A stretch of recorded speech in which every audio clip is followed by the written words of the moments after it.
ओम शांति। भगवत गीता श्लोक क्लास में आज बेसिक कोर्स का टेस्ट है और आत्मा का परिचय या तो 8 प्रश्नों में से कोई भी टॉपिक अगर आपने रेडी किया हुआ है तो भी बता सकते हैं। बाकी सबसे पहले तो जो कभी भी नहीं बताते हैं तो वो पहले हाथ उठाएंगे तो बेहतर है। जिन्होंने गीता क्लास में कभी भी कोई टॉपिक या कोर्स नहीं बताया है वो पहले अगर हाथ उठाते हैं तो ठीक रहेगा।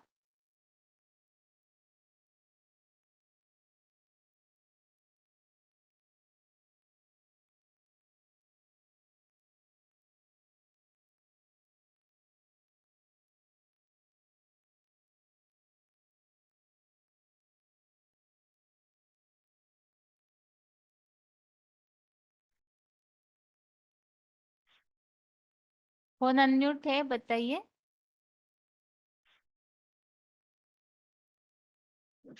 ओम शांति बहन जी। हाँ जी। हेलो। हाँ जी। तो आत्मा का विषय। हाँ रोल नंबर क्या है माता बहन जी? जी। रोल रोल नंबर नंबर 24,287 ठीक है। 24287। तो आत्मा का विषय क्या बोलते हैं? बाबा ने कहा जो आत्मा और शरीर, आत्मा देखते बिंदु स्वरूप, आत्मा को कहा जाता है आत्मा को कहा जाता है जीवन, आत्मा को कहा जाता है ज्योति बिंदु, कहा जाता है। आत्मा शरीर बिना कार्य नहीं करते हैं और शरीर भी आत्मा बिना कार्य नहीं करते हैं।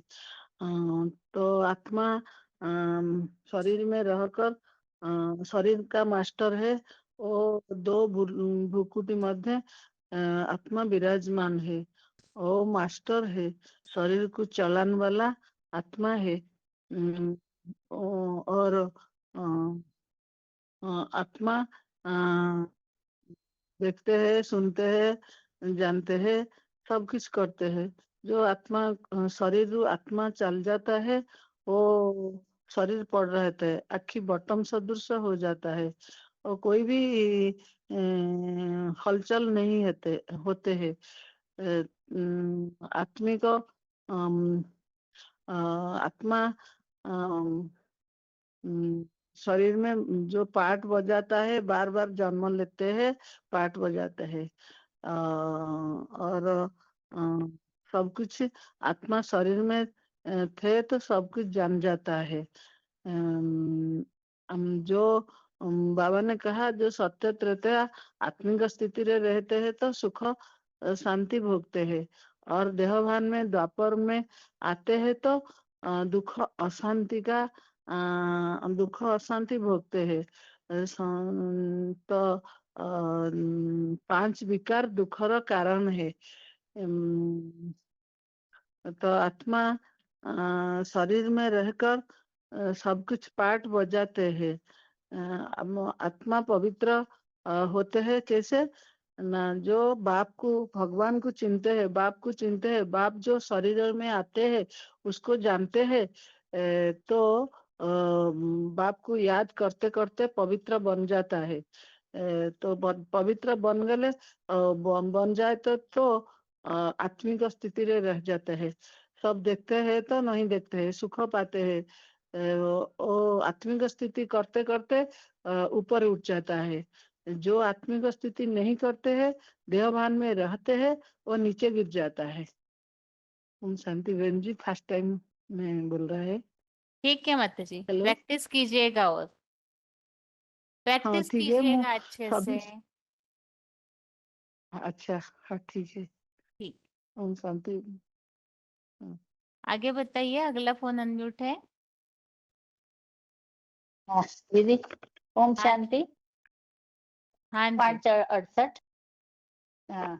आत्मा और परमात्मा के अंतर के बारे में बताऊंगी श्लोक के साथ। तो आत्माएं अनेक है और परमात्मा एक है।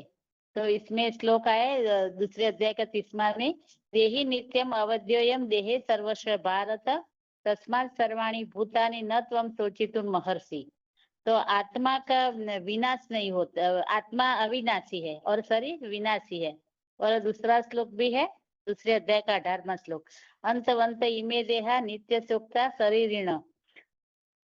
फिर है उसके लिए एक एक पॉइंट भी बताऊंगी कि वीसीडी नंबर 239 ओरली में। बताइए, अब ओरली आत्मा माता जी, पॉइंट पढ़ने में तो पूरा 1 घंटा जाएगा।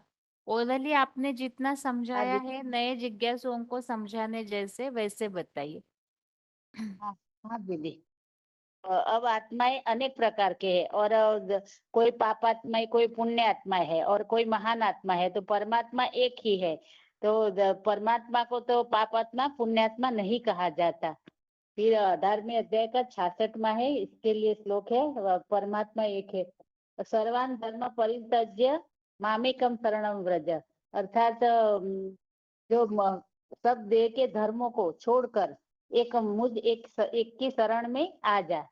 फिर कहा है आत्मा गर्भ से जन्म लेती है और जन्म मरण के चक्र में आती है और परमात्मा अगर्भा है और अजन्मा है।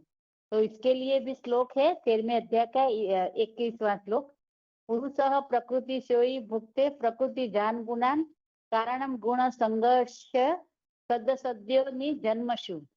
और दूसरा श्लोक है 12वें अध्याय का 27वां, जातस्य ही ध्रुवो मृत्यु ध्रुवम जन्म मृत्युस्य च। और तीसरा है 7वें अध्याय का 25वां श्लोक, न अहम प्रकाश सर्वस योग माया समावृत मूढ़ अयम न अभिजानाति लोको मा अजम अवयम।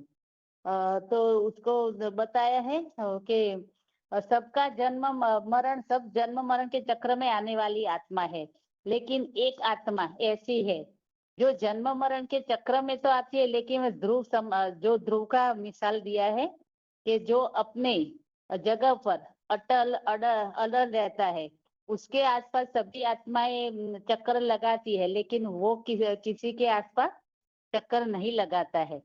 तो और चौथे अध्याय का 11वें अध्याय का 54वां श्लोक है कि भक्ता तु अन्यन्यना शक्य अहम एवं विदः न सातुम द्रष्टुम च तत्वेन प्रवेष्टुम च परंतपः। तो जन्म और दूसरा है चौथे अध्याय का 9वां श्लोक, जन्म कर्म च मे दिव्यम एवं यो वेत्ति तत्वतः त्यक्ता देहे पुनः जन्म नेति मामेति सोर्जुनः। अर्थात जो बताया है बाबा ने, शिव जो प्रवेश करते हैं, जो गीता में लिखा है कि प्रवेश तुम, मैं प्रवेश करने योग्य हूँ, जो मेरे जन्म और कर्म को दिव्य रूप से तत्व सहित जानता है, वही श्रेष्ठ आत्मा है। फिर कहा कि आत्मा देह धारण करते हैं और परमात्मा विदेही है। उसके लिए 14वें अध्याय का 5वां श्लोक है, सत्वम रजः तम इति गुणाः प्रकृति संभवा निर्बंधन्ति महाबाहो देहे देहिनम अव्ययम। और दूसरे अध्याय का 22वां श्लोक है, पाशांसी जीर्णानि यथा विहाय नवा गृहाति नरोत्पराणि तथा शरीराणि विहाय जीर्णान्यानि संयाति नवानि देहि। और चौथे अध्याय का 6वां श्लोक है कि अजः अपि सत अव्ययात्मा भूतानां ईश्वरः अपि सत प्रकृतिं स्वाम अधिष्ठाय संभवामि आत्मा मायया। तो इसके लिए भी बाबा ने समझाया है कि विदेही माता विदेही माना निराकारी है, तो वो सदा शिव ही है जो ज्योतिर्बिंदु है और कभी भी देह के बंधन में नहीं बनता है, इस दुनिया के बंधन में नहीं बनता, इस सृष्टि के चक्कर में भी वो नहीं आता है। और फिर कहा आत्मा एक भोगी है और परमात्मा अभोक्ता है। तो इसके लिए श्लोक है 15वें अध्याय का 9वां, श्रोत्रम चक्षु स्पर्शनम च रसनम घ्राणम एव च अधिष्ठाय मनश्च अयम विषयान उपसेवते। और दूसरा है 13वें अध्याय का 20वां श्लोक, कार्यम करण कर्तृत्वे हेतु प्रकृति उच्यते पुरुषः सुख दुःखानां भोक्तृत्वे हेतु उच्यते। और इसके लिए बाबा ने समझाया है आत्मा ही सब कुछ धारण करते है और आत्मा ही और आत्मा को ही लेप चेप लगता है। तो आत्मा ही सब कुछ सुख और दुख भोगने वाली है।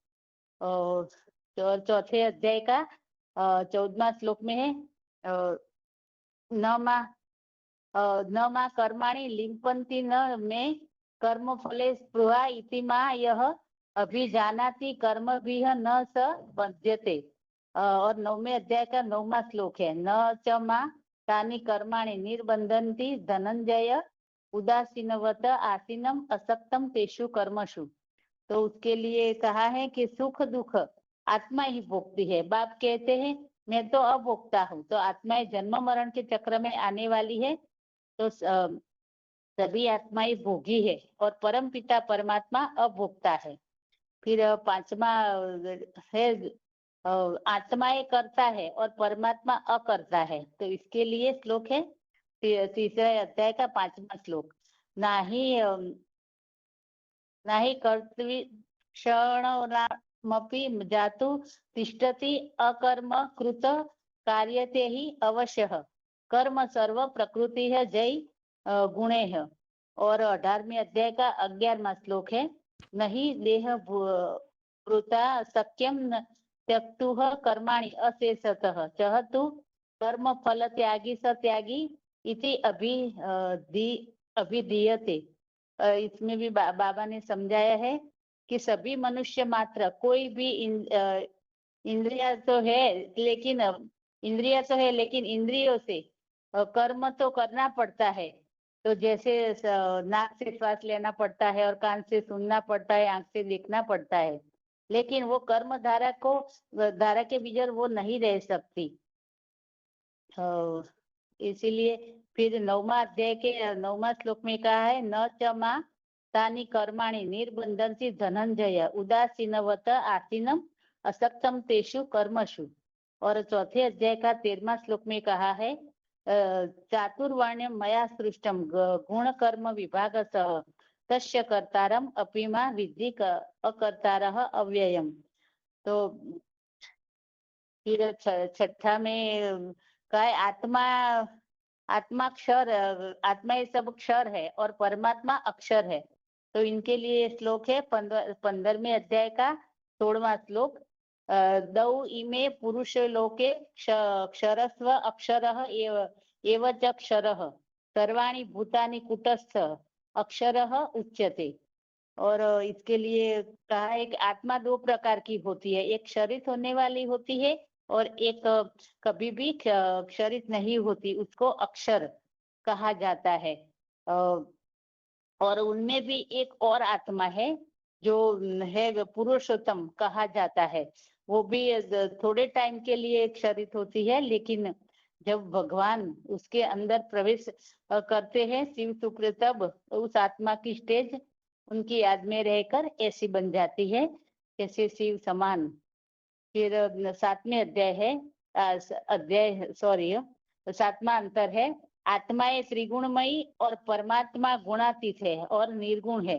तो उसके लिए कहा श्लोक है 18वें अध्याय का 40वां न तत अस्ति पृथ्व्या वा दिवि देवेषु वायुनः तत्वं प्रकृति जैः मुक्तम यत एभिः स्यात् त्रिभिः गुणैः। और 14वें अध्याय का 5वां श्लोक है तत्वं रजः तमः इति गुणाः प्रकृति संभवाः निर्बन्धन्ति महाबाहो देहे देहिनम अव्ययम। और 13वें अध्याय का 14वां श्लोक है सर्वेन्द्रिय गुणाभासम सर्वेन्द्रिय विवर्जितम असक्तम सर्वभूत चैव निर्गुणम गुण भोक्तृत्व। माताजी देखिए यहाँ वास्तव में यहाँ टेस्ट में बोलिए दीदी। यहाँ टेस्ट में खास उद्देश्य ये है कि सभी को बोलने की प्रैक्टिस हो। फिर अगर सभी लोग जो भी ज्वाइन हो रहे हैं अगर पढ़ के बताते रहेंगे कंटिन्यू, तो ओरली बोलने की प्रैक्टिस नहीं हो पाएगी और समय भी ज्यादा जाएगा। यहाँ खास बीच प्रैक्टिस बीच में थोड़ा करवाई जा रही है कि ओरली बोले, जो भी बोलते हैं ओरली बोले, ताकि फील्ड में भी किताब लेकर के तो हम नहीं पढ़ेंगे ना, तो इसीलिए ही हाँ दीदी। आपको जितना याद है आप ओरली बोलिए, क्योंकि बहुत हाथ उठते हैं और फिर सभी का हम अनम्यूट नहीं कर पाते एक क्लास में। आत्माओं के अंतर पता है, लेकिन वो श्लोक नहीं आते ना, श्लोक बताने के लिए तो देखना पड़ता है, सभी मतलब श्लोक नहीं जितना, आते हो। तो फिर पूरे हाँ श्लोक नहीं बताइए। अगर आपको 2 श्लोक याद है, हाँ श्लोक का शब्द याद है, तो आप उतना ही बताइए। हमारा उद्देश्य तो प्रैक्टिस अच्छा। करना है ना। हाँ दीदी। हाँ नहीं तो ऐसे फिर क्या बताऊंगी, चलो होगा आप सोचिए, अभी अंतर इतने बता। जो माताएं भाई जुड़ रहे हैं सभी पढ़ने लगेंगे, तो ये लंबा प्रोसेस चलेगा और प्रैक्टिस नहीं हो पाएगी। जो खास उद्देश्य ये है कि जितना भी बेसिक कोर्स है सभी को बोलना आए। तो सभी अगर 5-7 मिनट में हाँ जितना याद रहता है, चित्र देख के जितना बोल सकते हैं ज्यादा, तो उतना बोले तो सभी को चांस मिलेगा और ज्यादा से ज्यादा माता भाइयों की प्रैक्टिस हो पाएगी ना, इसीलिए। ठीक है ना? हाँ हाँ दीदी। हाँ हाँ। जो आत्मा अंतर है, आत्माएं कर्म बंधन में आती है और परमात्मा कर्म बंधन में नहीं आते हैं। उनके लिए श्लोक है 13वां अध्याय का 21वां, 5वें अध्याय का 12वां श्लोक है। और ये है आत्माएं अल्पज्ञ है और परमात्मा सर्वज्ञ और त्रिकालदर्शी है। तो उसके लिए श्लोक है 10वें अध्याय का 32वां और 7वें अध्याय का 26वां श्लोक है।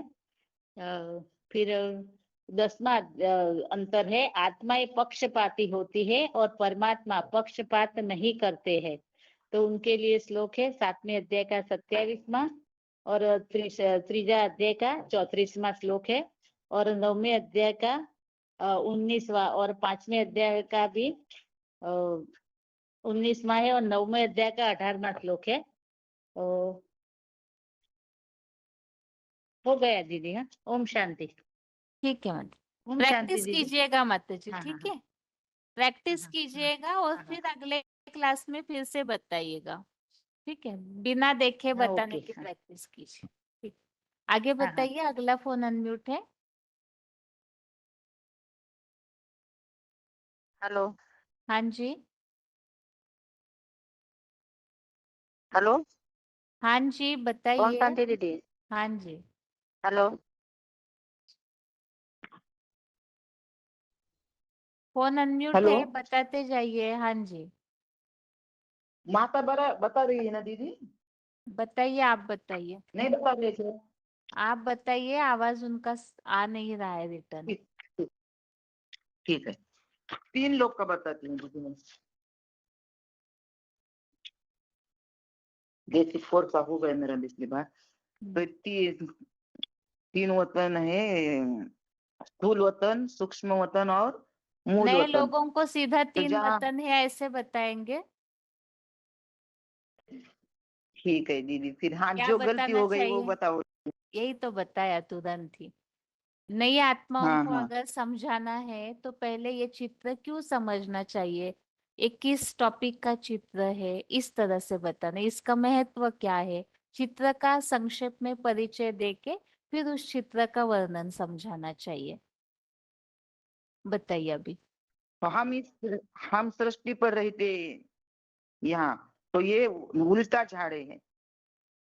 इसके लिए गीता में आता है ऊर्ध्व मूलम अधः शाखा अश्वत्थाम पावम। तो जैसे पूरी सृष्टि है वो मनुष्य सृष्टि का झाड़ है, और उसके बीज जो हमारी आत्मा के पिता वो ऊपर परम धाम में रहते हैं। और इस सृष्टि के ऊपर जो आकाश है उसमें सूरज चांद सितारे है रहते हैं। उसके ऊपर सूक्ष्म वतन है, वहां कोई सूक्ष्म वतन नहीं रहता है, लेकिन बुद्धि की स्टेज बताने के लिए यहाँ ब्रह्मा विष्णु शंकर को दिखाया है। तो ब्रह्मा से भी ज्यादा बुद्धि होती है विष्णु की, विष्णु से ज्यादा बुद्धि होती है शंकर की। इसलिए हम कहते भी है ना देव देव महादेव। तो शंकर को सबसे ऊपर दिखाया है, वो ज्यादा बुद्धिमान है इसीलिए। और उसके ऊपर परम धाम दिखाया है। परम धाम में हम आत्माएं रहते हैं, और वहाँ हमारे आत्मा के पिता भी रहते हैं। उस परम धाम का हर धर्म में उसकी मान्यता है। उसको कोई अंग्रेज लोग तो प्रेम बोल कहते हैं, हम परम हिंदू लोग परम धाम शांति धाम कहते हैं। और जैनी लोग उसको तुरिया धाम कहते हैं। मुसलमान भी लोग कहते हैं कि खुदा अर्श में रहता है, फर्श में नहीं रहता है। और हम आत्माएं वहाँ बिंदु बिंदु रूप में रहते हैं। तो आत्मा के पिता भी वहाँ भी ज्योति बिंदु रूप में है। तो उसके लिए अनुरणीयांतम अनुस्मरित, अनु से भी अति सूक्ष्म अनु है। और उनके रहने के स्थान के लिए बोलते हैं कि न तद भासयते सूर्य न शशांको न पावक यद गत्वा न निवर्तन्ते तद धाम परमम मम। माना वहाँ सूर्य चांद सितारों का पहुंचता नहीं, प्रकाश वहाँ के वही रहने वाले हैं। और जितनी भी आत्मा शिव तो जन्म मरण के चक्र में नहीं आते हैं। तो हाँ, हम जन्म मरण के चक्र में आते हैं। तो हमारे उतरने का क्रम भी उसी नंबरवार रहता है। तो जितनी जितनी आत्माएं आ, श्रेष्ठ कर्म करने वाली होती है, वो उतने शिव के नजदीक दिखाए हैं 33 कोटि देवताओं की संख्या। और जो 84 लाख योनि की आत्माएं हैं, वो परम धाम की ओर नीचे की ओर दिखाए हैं। और मनुष्य सृष्टि के मनुष्य, वनस्पति हो, कीटक, पशु, पक्षी, सबकी आत्माएं बिंदु रूप स्टेज में वहां आप अपने सेक्शन में रहती है। और वहां से एक बार यहाँ पर नीचे आई है आत्मा, तो यहाँ ही जन्म मरण के चक्र में आती रहती है। नहीं तो इतनी अभी तो संख्या बढ़ रही है। हम ये भी उदाहरण देते हैं कि इतने कोरोना के पीरियड में इतने लोग ने शरीर छोड़ा। हम रोज भी प्राकृतिक आपदाएं सुनते हैं, यहाँ ये हो गया, यहाँ ये हो गया। तो भी संख्या क्यों बढ़ रही है? क्योंकि आत्मा तो अमर है, शरीर विनाशी है। तो शरीर भले शरीर छूटे है, लेकिन आत्मा दूसरा शरीर लेती है। तो यहाँ ही संख्या बढ़ रही है मनुष्यों की। और जीव जंतु मच्छरों की संख्या भी बढ़ रही है। क्योंकि इतनी दवाई हम कीटकनाशक दवाई आप छिड़का रहे हैं, तो भी क्यों बढ़ रही है? तो एक मरता है मच्छर, तो दूसरा जन्म लेता है। तो ये कलयुग के अंत में सब भ्रष्टाचारी दुखी पतित बनते हैं। तो अम, हमारे आत्माओं की पिता इस सृष्टि पर आते हैं। तो दुनिया में भी जो भी, दुनिया में नहीं है, ये चार चार अवस्थाएं होती है। सबको चार अवस्थाओं से जाना पड़ता है। सत्व प्रधान, सत्व सामान्य, रजो और तमो। सत्व प्रधान अवस्था होती है तो सतयुग होता है। रजो प्रधान अवस्था होती है तो द्वापर और कलयुग में तमो प्रधान आत्माएं होती है। तो जो कलयुग में आत्माएं उतरती है, तो वो उनका काम ही होता है कि दुख देना, दूसरों को दुख ही देना ही उनका काम रहता है। तो ऐसी जन्म दो ये आत्माएं कहाँ से आ रही है? तो ये आत्माएं जो परम धाम है, परम धाम से आकर के यहाँ पार्ट बजा रही है। ओम शांति दीदी, इतना है। पूरा हेलो, तो हुआ नहीं माता जी आपका चित्र। परम धाम से यहाँ आती है ना दीदी, पार्ट बजाती है ना, यहाँ ही जन्म मरण के चक्र में अटकती रहती है। ठीक है माता जी।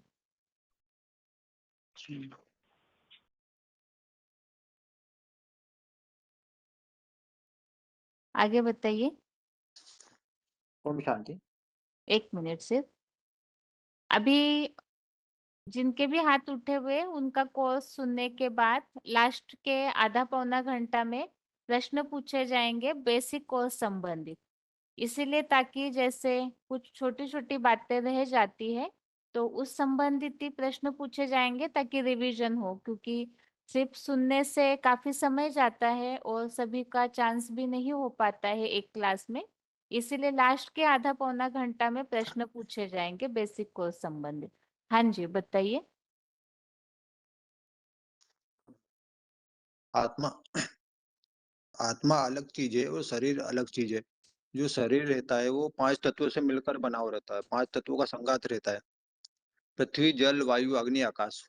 और आत्मा आत्मा आत्मा 3 शक्तियों से मिलकर बनी होती है: मन, बुद्धि और संस्कार। तीनों से मिलकर के आत्मा बनी हुई रहती है। आत्मा एक शरीर छोड़ दूसरा शरीर लेती है। आत्मा में अच्छे और बुरे कर्म के जो संस्कार रहते हैं वो आत्मा के अंदर ही रहते हैं। जो भी आत्मा अच्छे कर्म बुरे कर्म करते हैं तो उस हिसाब से उसके अंदर संस्कार डल जाते हैं। तो ये जो आने वाले जन्मों में रहते हैं वो संस्कार आत्मा के साथ ही जाते रहते हैं। जो आत्मा आत्मा स्वयं प्रकाशित है। जैसे सूर्य स्वयं प्रकाशित रहता है, वैसे आत्मा भी अपने अंदर एक प्रकाश है। स्वयं के अंदर प्रकाश है। जो शरीर है वो अपरा प्रकृति है और जो आत्मा है वो परा प्रकृति है। इसके लिए 13वें का जो तीसरे श्लोक में आया हुआ है, पुरुषः प्रगतिस्थो हि भुङ्क्ते प्रकृति जान गुणान कारण गुण षड्ग अस्य सद सद्गो नि जन्मसु। फिर से पढ़िए श्लोक। जी जी। पुरुषः प्रकृतिस्थो हि भुङ्क्ते प्रकृति जान गुणान कारण गुण षड्ग अस्य सद सद्गो नि जन्मसु। पुरुषम आत्मा प्रकृति स्तोई भुंक्ते प्रकृति जान गुणान कारणम गुण संगोस्य। वो सड़ कुछ ऐसे पढ़ रहे ना, कारणम गुण संगोस्य सद सद्योनि जन्मसु। क्योंकि आत्मा ही पाप आत्मा भी बनती है और पुण्य आत्मा ही बनती है। क्योंकि शरीर जो है वो न पुण्य आत्मा बनता है ना पाप आत्मा बनता है। क्योंकि शरीर को चलाने वाली आत्मा ही रहती है। जैसे गाड़ी रहती, गाड़ी को चलाने के लिए ड्राइवर रहता है, जैसे आत्मा शरीर को चलाने के लिए भी आत्मा की आवश्यकता होती है।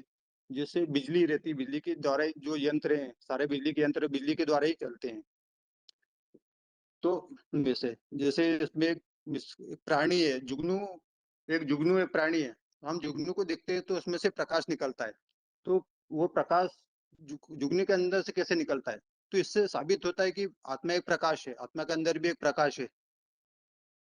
और तो जब हम जो भी देवी देवता हम सतयुग त्रेता युग में थे तो सब एक दूसरों को आत्मिक स्थिति से देखते थे। वहां देहभान नहीं था, ना कोई विकार थे। खुद भी अपने को भी आत्मा रूप में देखते थे और दूसरों को भी आत्मिक स्थिति में देखते थे। वहां सुखमय थे। जब से द्वापरिक शुरू होता है तो वहां से खुद भी अपनी आत्मा को ही अपनी आत्मा को भूल गए थे, अपने को शरीर समझ बैठे तो दूसरों को भी शरीर की भावना से देखने लगे थे।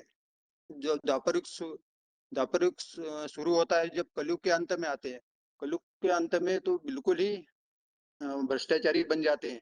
अपन को ना आत्मा समझते ना दूसरों को आत्मा समझते, खुद को भी शरीर समझते दूसरों को भी आत्मा समझते। तो लड़ाई झगड़े सब शुरू हो जाते हैं। लड़ाई झगड़े वगैरह सब शुरू हो जाते हैं। तो जब परमपिता परमात्मा जब आते हैं संगम युग में तो वो हमें ज्ञान देते हैं, आध्यात्मिक ज्ञान देते हैं, आत्मा और परमात्मा का ज्ञान देते हैं। वो हमें समझाते कि तुम शरीर नहीं हो, देह नहीं हो, तुम आत्मा हो, तुम आत्मा हो। और हमें धीरे धीरे आत्मिक स्थिति की ओर ले जाते हैं। जब सारे पाप कर्म भस्म हो जाते हैं तो हम स्वर्ग में चले जाते हैं। ओम शांति। ठीक है।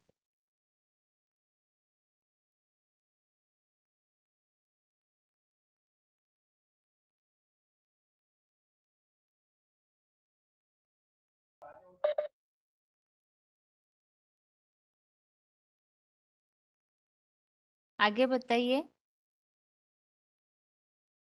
हेलो। हाँ जी। हेलो। हाँ जी बताइए। 602 आत्मा का बारे में मेरा बताना है। मैं कौन आत्मा हूँ? का मैं एक परिचय आत्मा बता चुके हैं ना माता जी? नहीं, मैं अभी बहुत दिन से नहीं बता। ठीक है, बताओ। बताइए। मैं कौन हूँ? मैं आत्मा हूँ। किसी को पूछिए तो आपको मैं वो शरीर का नाम बताएंगे या अपना पेशा का नाम बताए। मैं डॉक्टर हूँ, मैं इंजीनियर हूँ। परंतु जब हम जन्म लेते तब हम कोई भी नहीं होते हैं। तो इसके लिए शरीर में आत्मा होगी तो शरीर और आत्मा मिलकर जीवात्मा बनती है। तो इसके लिए बाबा ने भी बोला आत्मा को चलाने वाली मतलब शरीर को चलाने वाली एक आत्मा है। आत्मा मतलब शरीर 5 तत्वों से बनता है। आत्मा मन बुद्धि और संस्कार से बनती है। तो जैसा गाड़ी का मिसाल लिया है, गाड़ी में जब ड्राइवर होगा तो गाड़ी चलेगी, नहीं तो गाड़ी नहीं चलेगी। तो मन बुद्धि संस्कार से आत्मा, मन मना सोच विचार करता है, बुद्धि निर्णय अच्छे बुरे का निर्णय लेती है, संस्कार जो हमने अच्छे किए हुए कर्म, अच्छे बुरे किए हुए कर्म, उसको संस्कार बोलते हैं। जैसा मिसाल दिया है मुसलमानों पे लड़के का बोला कि भाई तुम्हारे यहाँ गाय काटी जाती है तो बहुत पाप होता है, लेकिन उसको तो पाप नहीं लगे ना, उसको तो लगेगा पाप नहीं है, क्योंकि उनके यहाँ तो परंपरा है गाय काटने की, तो इसलिए उसको तो पाप का ऐसा ये नहीं, इसको कहते हैं संस्कार।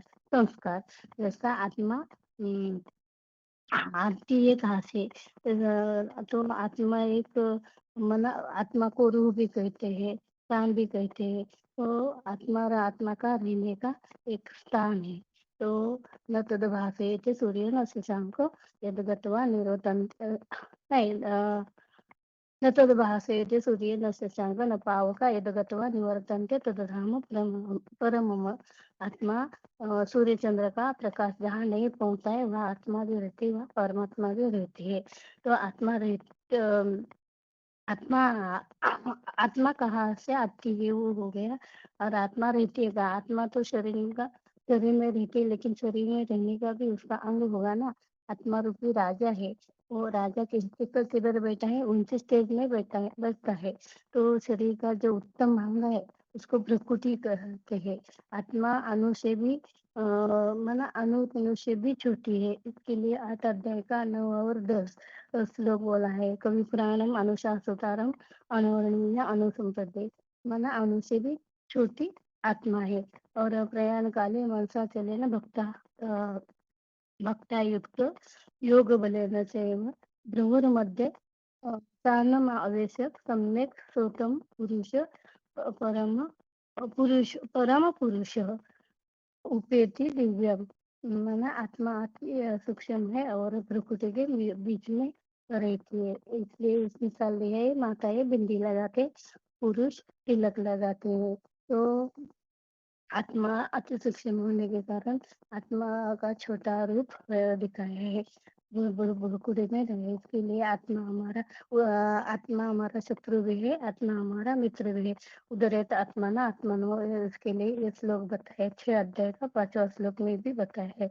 और आत्मा एक शरीर से दूसरा शरीर धारण करती है, और इसके लिए वासनाची दूसरा अध्याय का 22वां श्लोक में वासनाची जीर्णादि यथा विहाय नवानि ग्रहाति नरप्राणी तथा शरीरानि विहाय नवा जीर्णानि संयाति नवानि ध्येय। आत्मा एक शरीर छोड़ दूसरा शरीर धारण करती है, आत्मा को लेपते नहीं लगता है। दूसरे अध्याय का 23वां श्लोक में बोला है नैनम छिन्नति शस्त्राणि नैनम धवति पावका न चैव क्लदयन्ति आपो न शोषति मारुता।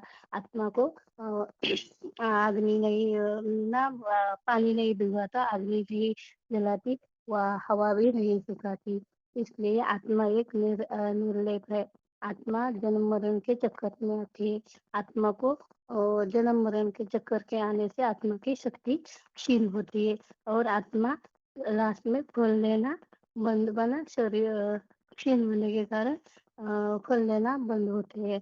और आत्मा जैसे आत्मा अपने संस्कारों को ले जाती है। 15 अध्याय का 8 श्लोक में बोला है शरीरम यत अपनोति, तो जैसे फूलों के सुंगरों को वह हवा ले जाती है, वैसे आत्मा अपने संस्कारों को ले जाती है। ओम शांति।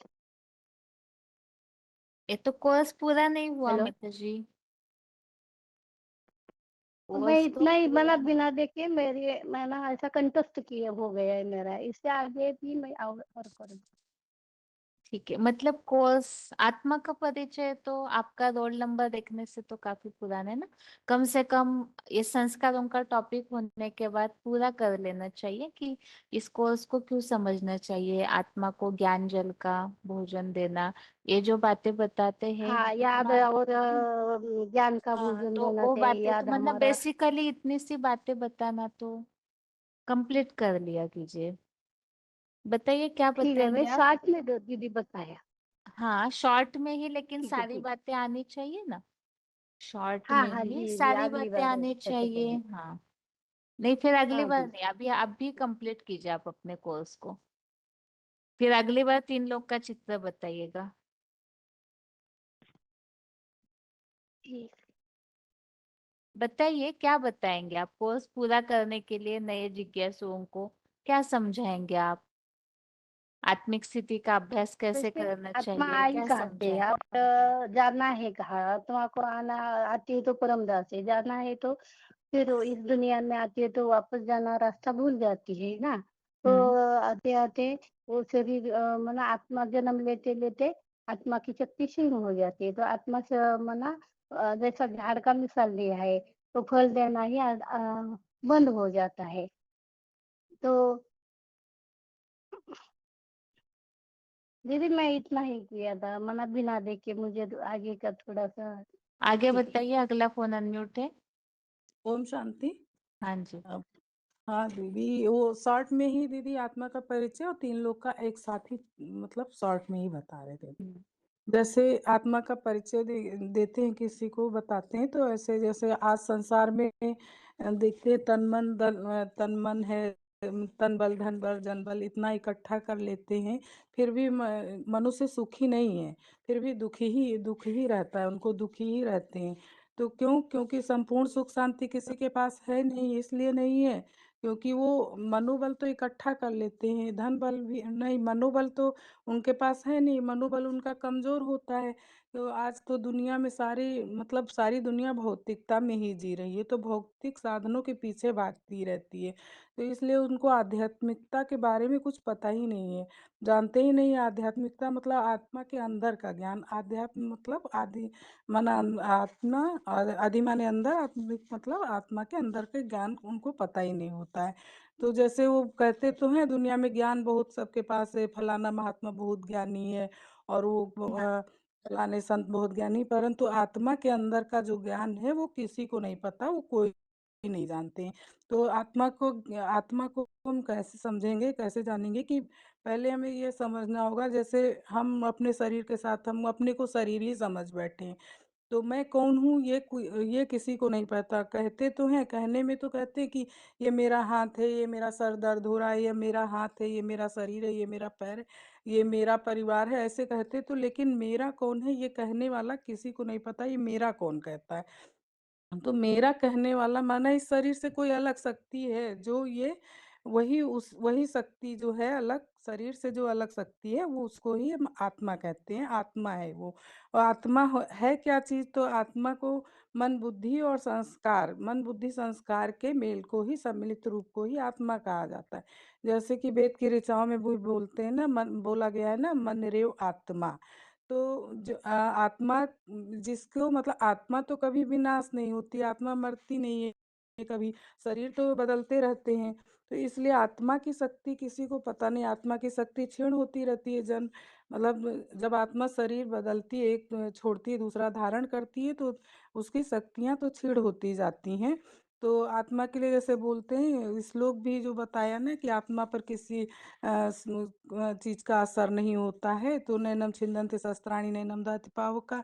तो या और फिर दूसरा भी श्लोक, अच्छेद्या हम क्या अच्छेद्या अहम अदाह अहम अक्लेद्याम असोस्या एवं युक्ति नृत्य सर्वगता स्थारुण चलोयम सनातना। ये मतलब अकाट्य है, ये मतलब इसको पानी इसको मतलब भिगो नहीं सकता, अग्नि इसको जला नहीं सकती, तो ये न जलती है न मरती है, तो ना ये इसको हवा इसको सुखा भी नहीं सकती, तो ये नित्य है, मतलब सनातन है। आत्मा तो मरती नहीं है, ये हर जगह मतलब चलने योग्य है, मतलब एक शरीर छोड़ दूसरा लेती है।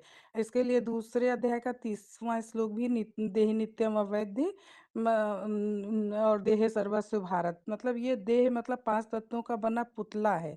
ये शरीर तो मतलब पांच तत्वों का बना पुतला है, ये तो शरीर आत्मा शरीर छोड़ती है तो ये मिट्टी में ही मिल जाता है, इसको जला देते हैं, मिट्टी में मिला देते हैं। तो आत्मा में जब तक शरीर में आत्मा प्रवेश न हो, तो ये शरीर भी कोई कार्य नहीं कर सकता है। और जैसे और इसकी वांसा जैसे वस्त्र बदलने के लिए इसमें लोग जो बताए, वांसांश जीर्णानि यथा विहाय नवानि गृहाति नरोपणाय, माना मनुष्य पुराने वस्त्र त्याग करके नए वस्त्र धारण करता है, उसी तरह ये आत्मा भी अपना पुराना शरीर छोड़ करके नया धारण करती है। तो इस आत्मा तो शरीर के बिना कुछ नहीं कर सकती, ना शरीर आत्मा के बिना कर सकता। जब हम ये पहले परिचय दे देंगे ना कि आत्मा अलग है और शरीर अलग है, तो जब ये समझ लिया कि मैं आत्मा हूँ, तो अब उनको ऐसे बताएंगे कि आत्मा फिर शरीर में रहती कहाँ है। तो आत्मा का रहने का स्थान कहाँ है। तो दुनिया में तो ऐसे लोग समझते हैं कि हृदय में आत्मा है, तो ऐसे मतलब समझते हैं। तो इसके लिए बताना है, श्लोक है 16वें अध्याय का 10वां, भ्रूर मध्य प्राणम आवेश सम्मक, माना भ्रुकुटी के बीच में आत्मा रहती है। और भी उसको सरलता से समझाने के लिए जैसे बताते हैं कि भ्रुकुटी के मध्य में जैसे कोई राजा होता है तो ऊंची गद्दी पर ही बैठता है ना, राज्य का संचालन करता है। तो ये हमारी कर्मेंद्रियां तो क्या है, हमारे कर्मचारी हैं, और आत्मा तो इस शरीर का राजा है। तो आत्मा को ऊंची गद्दी पे ही बैठना है। तो वो इस प्रकार भी समझा सकते हैं, जैसे आत्मा रूपी राजा तो ऊंची ही गद्दी पे बैठेगा। मतलब ऊंची गद्दी उत्तमांग भी इसको बोला जाता है, भ्रकटी को उत्तमांग भी कहते हैं, जो मस्तक का सबसे ऊंचा अंग कहा जाता है शरीर का, वहां बैठती है। फिर जैसे गाड़ी और ड्राइवर का भी उदाहरण उसको साधारण रूप से समझा सकते हैं। तो इसके लिए फिर गीता में जो बताया आत्मा का रूप क्या है, आत्मा दिखती कैसी है। तो आत्मा तो इन आंखों से दिखाई नहीं पड़ती है।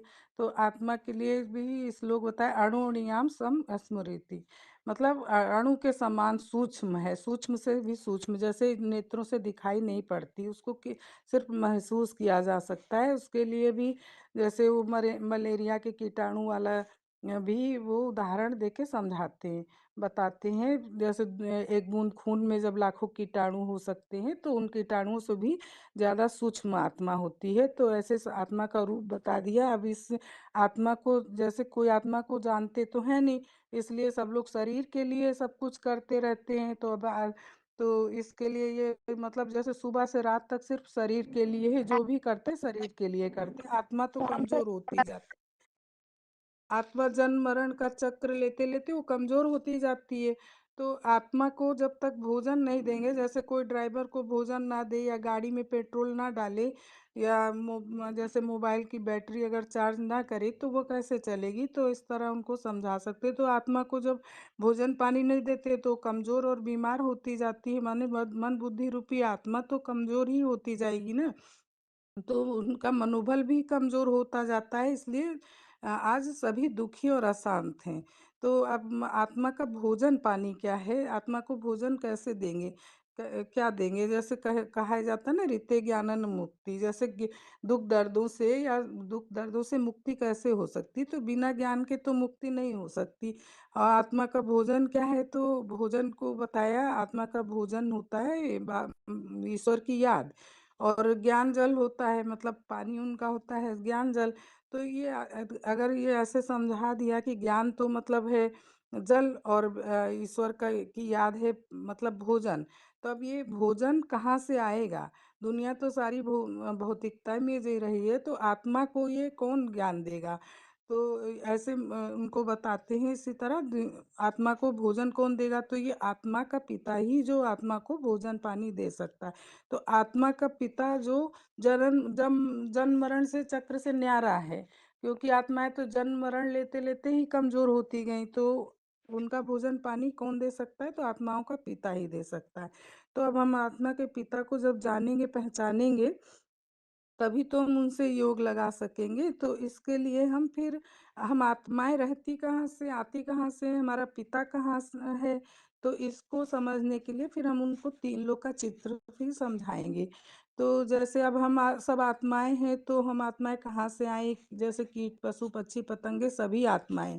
तो ये तीन लोक के चित्र में जो उनको समझाएंगे, जैसे दिखाया गया कि साकारी मनुष्य लोग नीचे दिखाते हैं, फिर उसको भूलोक भी कहते हैं, जैसे नाटकशाला कह लीजिए, भूलोक कह लीजिए, ऐसे बताते हैं। जैसे शेक्सपियर ने भी बताया था ना कि ये सृष्टि रंगमंच है, एक नाटक है, ये नाटक है, हम सब आत्माएं नाटक करने आते हैं। तो यहाँ पे जैसे सूरज चांद सितारे जो दिखाए, फिर आत्मा अपना यहाँ पे बताते हैं, आत्मा यहाँ पे जैसे आत्माएं आती हैं और अपने शरीर रूपी वस्त्र धारण करके पार्ट बजाती हैं।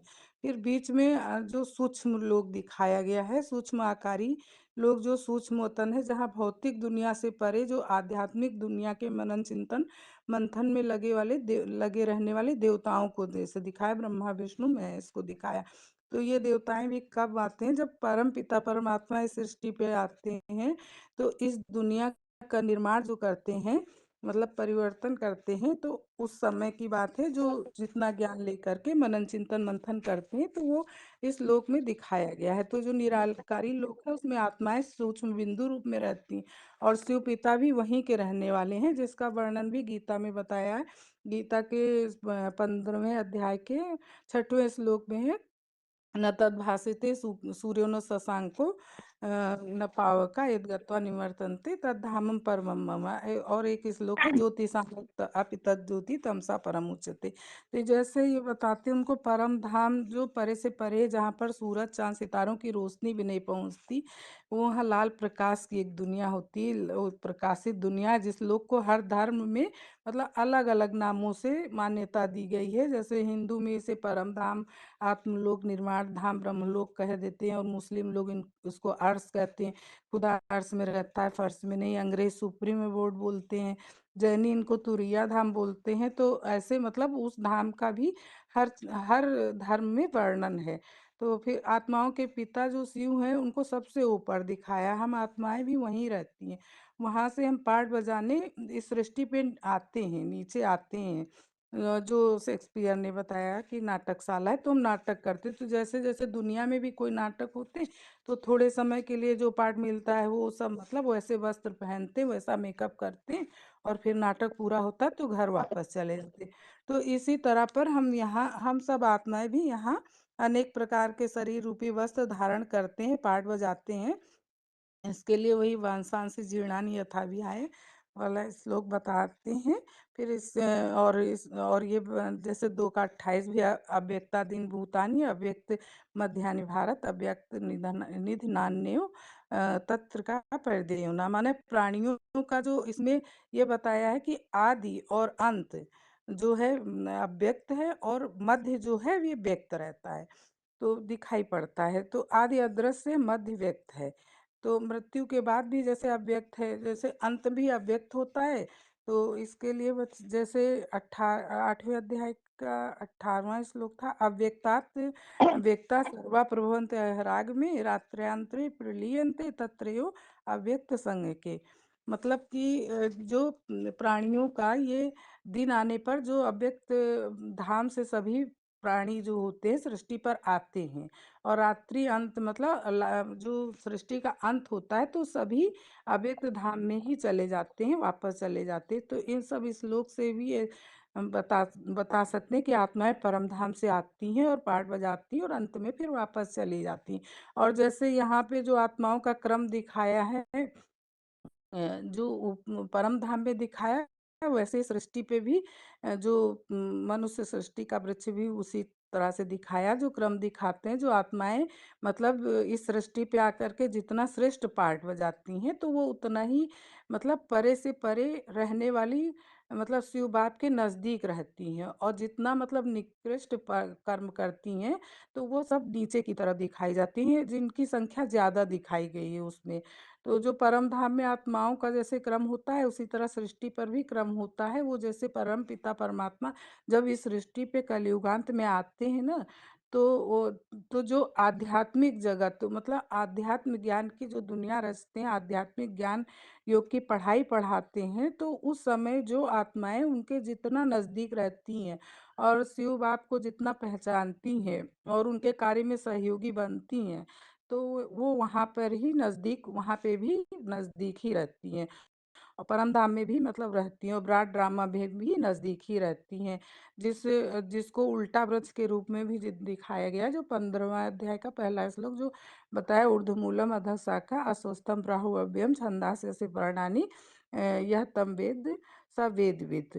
और इसमें बताया जैसे कि सतयुग में जो सत्वगुण में जब आत्माएं स्थित होती, तो वो ऊपर की ओर जाती हैं, और रजोगुण में जो होती हैं वो मध्य में रहती हैं, बीच में आती हैं, और जघन्य गुण वृत्ति में जो स्थित तामसी आत्माएं होती हैं, तो वो नीचे की ओर उनकी गति दिखाती है। जैसे 16वें अध्याय के 20वें श्लोक में बताया था, आसुरी योनि आपन्ना मतलब मूढ़ा जन्मनि, ऐसे मतलब आसुरी योनि को प्राप्त हुए लोग जो है वो मुझे मतलब भगवान को नहीं प्राप्त कर पाते, तो वो अधम गति को ही पाते हैं। फिर सूक्ष्म वतन के लिए बताया जो इस दुनिया में रहते हुए भी जिनकी बुद्धि आध्यात्मिक दुनिया के ज्ञान के मनन चिंतन मंथन में लगी रहती है, वही सूक्ष्म वतन दिखाया। वही से अलग से कोई सूक्ष्म वतन नहीं होता है। और फिर जो भौतिक जगत के में लगी रहती है, वो पांच तत्व के में ही जो आत्माएं लगी रहती हैं, वो तीनों कालों का चक्र ऐसे ही चलता रहता है। फिर इसका जैसे चिंतन करते हैं, जैसे इस दुनिया में रहते हुए भी जो बुद्धि परे रहती है, तो उनकी आकारी सूक्ष्म स्टेज होती है। तो जैसे उसके लिए 14वें अध्याय का 18वां श्लोक बताया था, ऊर्ध्वम गच्छति सत्वस्था मध्ये तिष्ठन्ति राजसा जघन्य गुणवृत्तिस्तु अधो गच्छन्ति तामसा। तो इस तरह से भी आत्मलोक में मतलब ये तीन लोक के चित्र में दिखाया है कि आत्माओं की मतलब रहने का क्रम जैसे सृष्टि पे होता है, वैसे परम धाम में भी रहता है। दीदी ओम शांति। ऐसे शॉर्ट में ही बताया देखिए। हाँ ठीक है माता जी, ठीक से बताया है। आगे दीदी अब बताइए। हाँ जी। सर्वव्यापी का बताना था, तो वो अगली बार फिर हाँ बताते जी, हैं। ठीक है। आगे बताइए, किनका अनम्यूट है?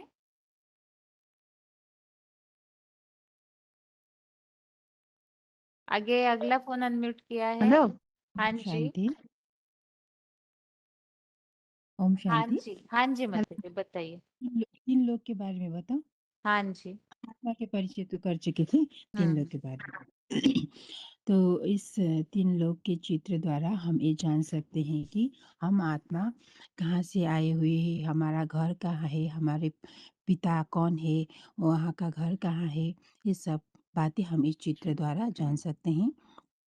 तो इस चित्र में जो परम धाम को हम भिन्न-भिन्न नाम से जानते हैं, जैसे इसे मुक्ति धाम कहते हैं, जहाँ मनुष्य आत्मा अ, इस 5 तत्व के दुनिया के बंधन से मुक्त रहते हैं। इसको निर्वाण धाम भी कहते हैं, जहाँ वाणी रहित होते हैं।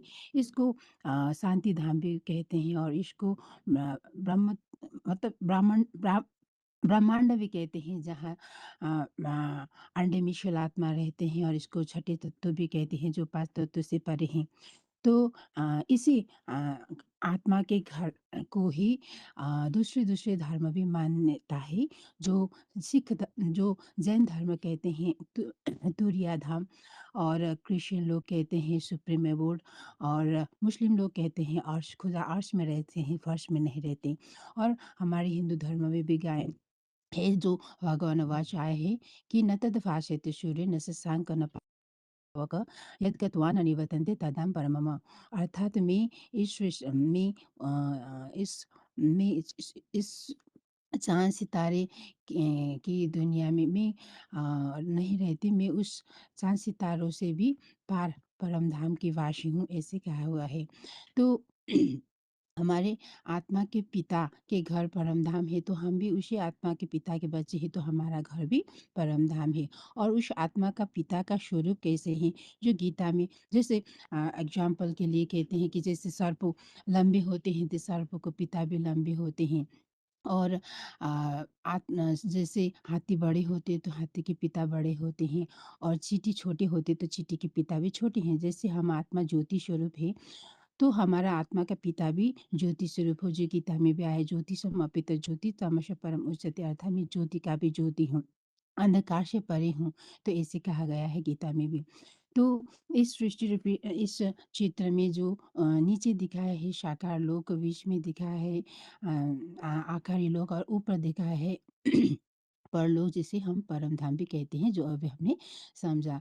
तो शेक्सपियर जो नाट्यकार है, उसने भी कहा है कि ये सृष्टि एक रंगमंच है, नाट्यशाला है, हम सब एक्टर हैं। हम इस सृष्टि रूपी रंगमंच में पार्ट बजाने के लिए इस सृष्टि रूपी रंगमंच में उतरते रहते हैं।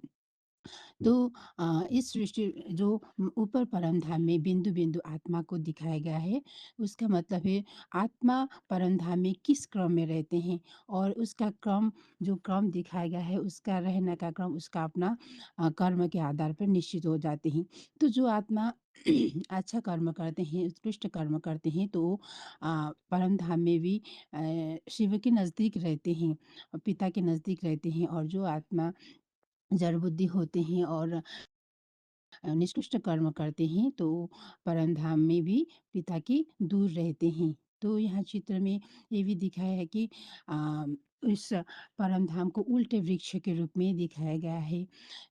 हर एक चित्र इस सृष्टि में हर एक वृक्ष उल्टा होता है, मगर सृष्टि रूपी वृक्ष उल्टे होते हैं, जिसका बीज ऊपर और टाल-टालियाँ नीचे दिखाया गया है। जो गीता में भी आया हुआ है कि ऊर्ध्वम मूलम अधः शाखा अश्वत्थम प्राहुरव्ययम्, अर्थात जिसका बीज ऊपर। तो बीज माना सुप्रीम सोल शिव, ही इस सृष्टि बीज, मगर वो तो निराकार है। तो उस निराकार शिव जब इस सृष्टि रूपी रंगमंच पर शंकर के तन द्वारा कार्य करते हैं, वो शंकर ही इस सृष्टि रूपी रंगमंच का बीज बन जाते हैं। अब इस सृष्टि रूपी रंगमंच में हर एक साल पॉपुलेशन बढ़ती जाती है बढ़ती जाती है। तो इसका कारण क्या है? इसे हमने कभी भी नहीं सुना कि इस साल तो पॉपुलेशन घट गए, ऐसे तो कभी नहीं सुनते। इतनी मनुष्य आत्माएँ मतलब मतलब मनुष्य आत्माएँ रोग के कारण, एक्सीडेंट के कारण मतलब मरते रहते हैं, फिर भी हर एक साल पॉपुलेशन बढ़ती रहती है। इसका कारण क्या है कि आत्मा जब परम धाम से सृष्टि रूपी रंगमंच पार बजाने के लिए आते हैं, तो वो ऊपर जाना भूल जाते हैं, क्योंकि वो आत्मा इस सृष्टि रूपी रंगमंच में ही जन्म-मरण के चक्र में आते रहते हैं और नए-नए आते रहते हैं। तो इस कारण इस सृष्टि रूपी रंगमंच में हर साल जनसंख्या बढ़ती रहती है। आत आती हुई आती आत्मा के लिए जाने की तो जगह कहीं नहीं होती और नए-नए आत्मा आते ही रहते हैं। और और क्यों नहीं जा सकते, जब उस सृष्टि रूपी मतलब जब आत्मा आते हैं तो क्यों जा नहीं सकते?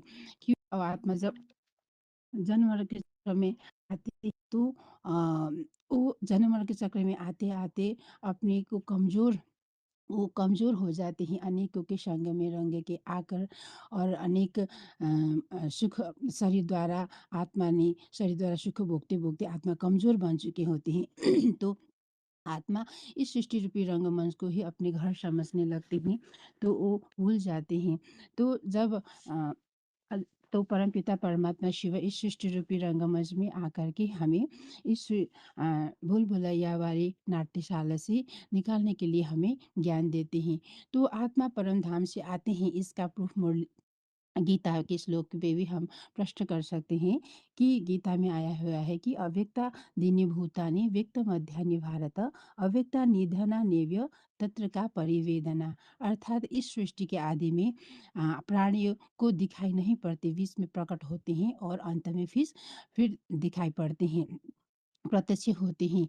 तो इस श्लोक से हम जान सकते हैं कि इस सृष्टि रूपी रंगमंच में आत्मा ऊपर से परम धाम से आते रहते हैं और आकर के इस सृष्टि रूपी रंगमंच को अपने घर समझने लगते हैं। तो परम धाम क्या ऊपर ही है? नहीं। तो क्योंकि जो इस चित्र में दिखाया गया है, ऊपर तो एक हिस्सा दिखाया गया है परम धाम की, इस पृथ्वी कि एक हिस्से को दिखाया गया है। पृथ्वी तो गोल होते हैं, तो गोल पृथ्वी के चारों ओर वायुमंडल होते हैं। वायुमंडल के चारों ओर स्पेस है और उस के चारों ओर परमधाम। तो परमधाम इस पृथ्वी के चारों ओर रहती हैं। तो अब मनुष्य आत्मा और गुरु लोग ये समझते हैं कि पाप करने के बाद नीचे पाताल में जाते हैं और अच्छे कर्म करते हैं तो ऊपर आकाश में मतलब ऊपर जाते हैं। मगर गीता में तो ऐसे कहीं भी नहीं आया हुआ कि स्वर्ग ऊपर और नीचे नरक पाताल में होते हैं। गीता में आया है कि दो इमो भूत स्वर्ग ये 2 जिस ऊपर मतलब ऐसी 2 ही सृष्टि होती हैं, एक स्वर्ग और नरक इसी सृष्टि के बाद ही और कहीं की बात नहीं है।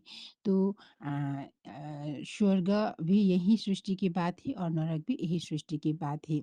और यहाँ जो 3 देवता को दिखाया हुआ है कि ब्रह्मा, विष्णु और शंकर को एक कोई सूक्ष्म वतन अलग से होने की बात भी नहीं है। इसको दिखाया गया है, आत्मिक मनन चिंतन की स्टेज को दिखाया है, जो शंकर को निराकार जो परम धाम के नज़दीक दिखाया गया है और ब्रह्मा को साकार दुनिया के नज़दीक दिखाया है। तो एक ये मनन चिंतन स्टेज की अवस्था को दिखाया गया है, जो शंकर सबसे ज़्यादा देवताओं में सबसे ज़्यादा मनन चिंतन करने की बात है और ब्रह्मा को इस साकार दुनिया के नज़दीक दिखाया है, जो मनन चिंतन करने में जिस रूप से शंकर की स्टेज को दिया वो कर नहीं सकती। तो इस तरह से इस 3 लोग मतलब सूक्ष्मवतन को इस चित्रकार ने उस मनन चिंतन स्टेज को दिखाने के लिए चित्र में इस प्रकार से दिखाया गया है। इतना है दीदी। हेलो? हेलो? हाँ जी माता जी। कोर्स इतना ही।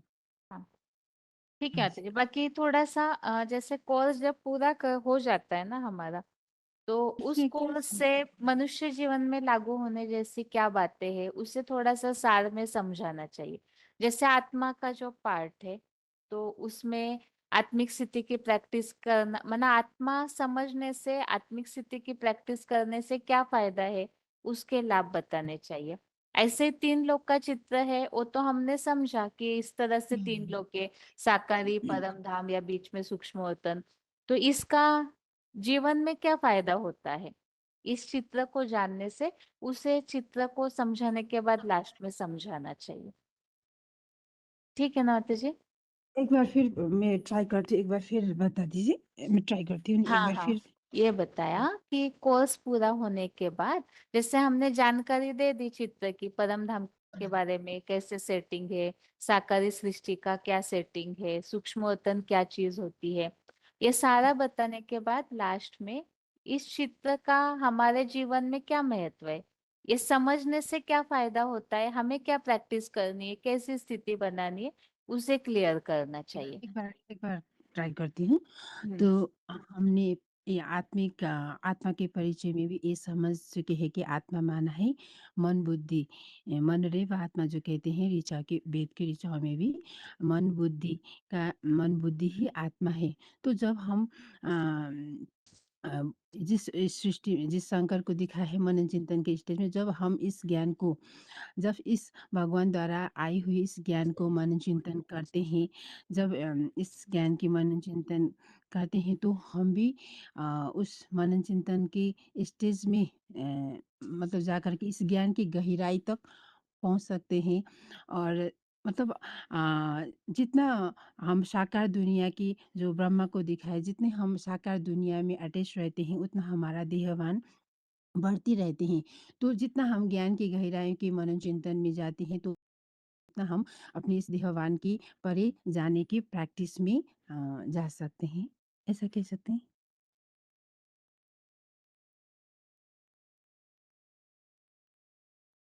हाँ जी अच्छा मतलब, ना, हाँ हाँ ठीक है। एक बार बता दीजिए ना आप इसको सार में जो आपने अभी बताया ना, इसे कैसे कह सकते हैं?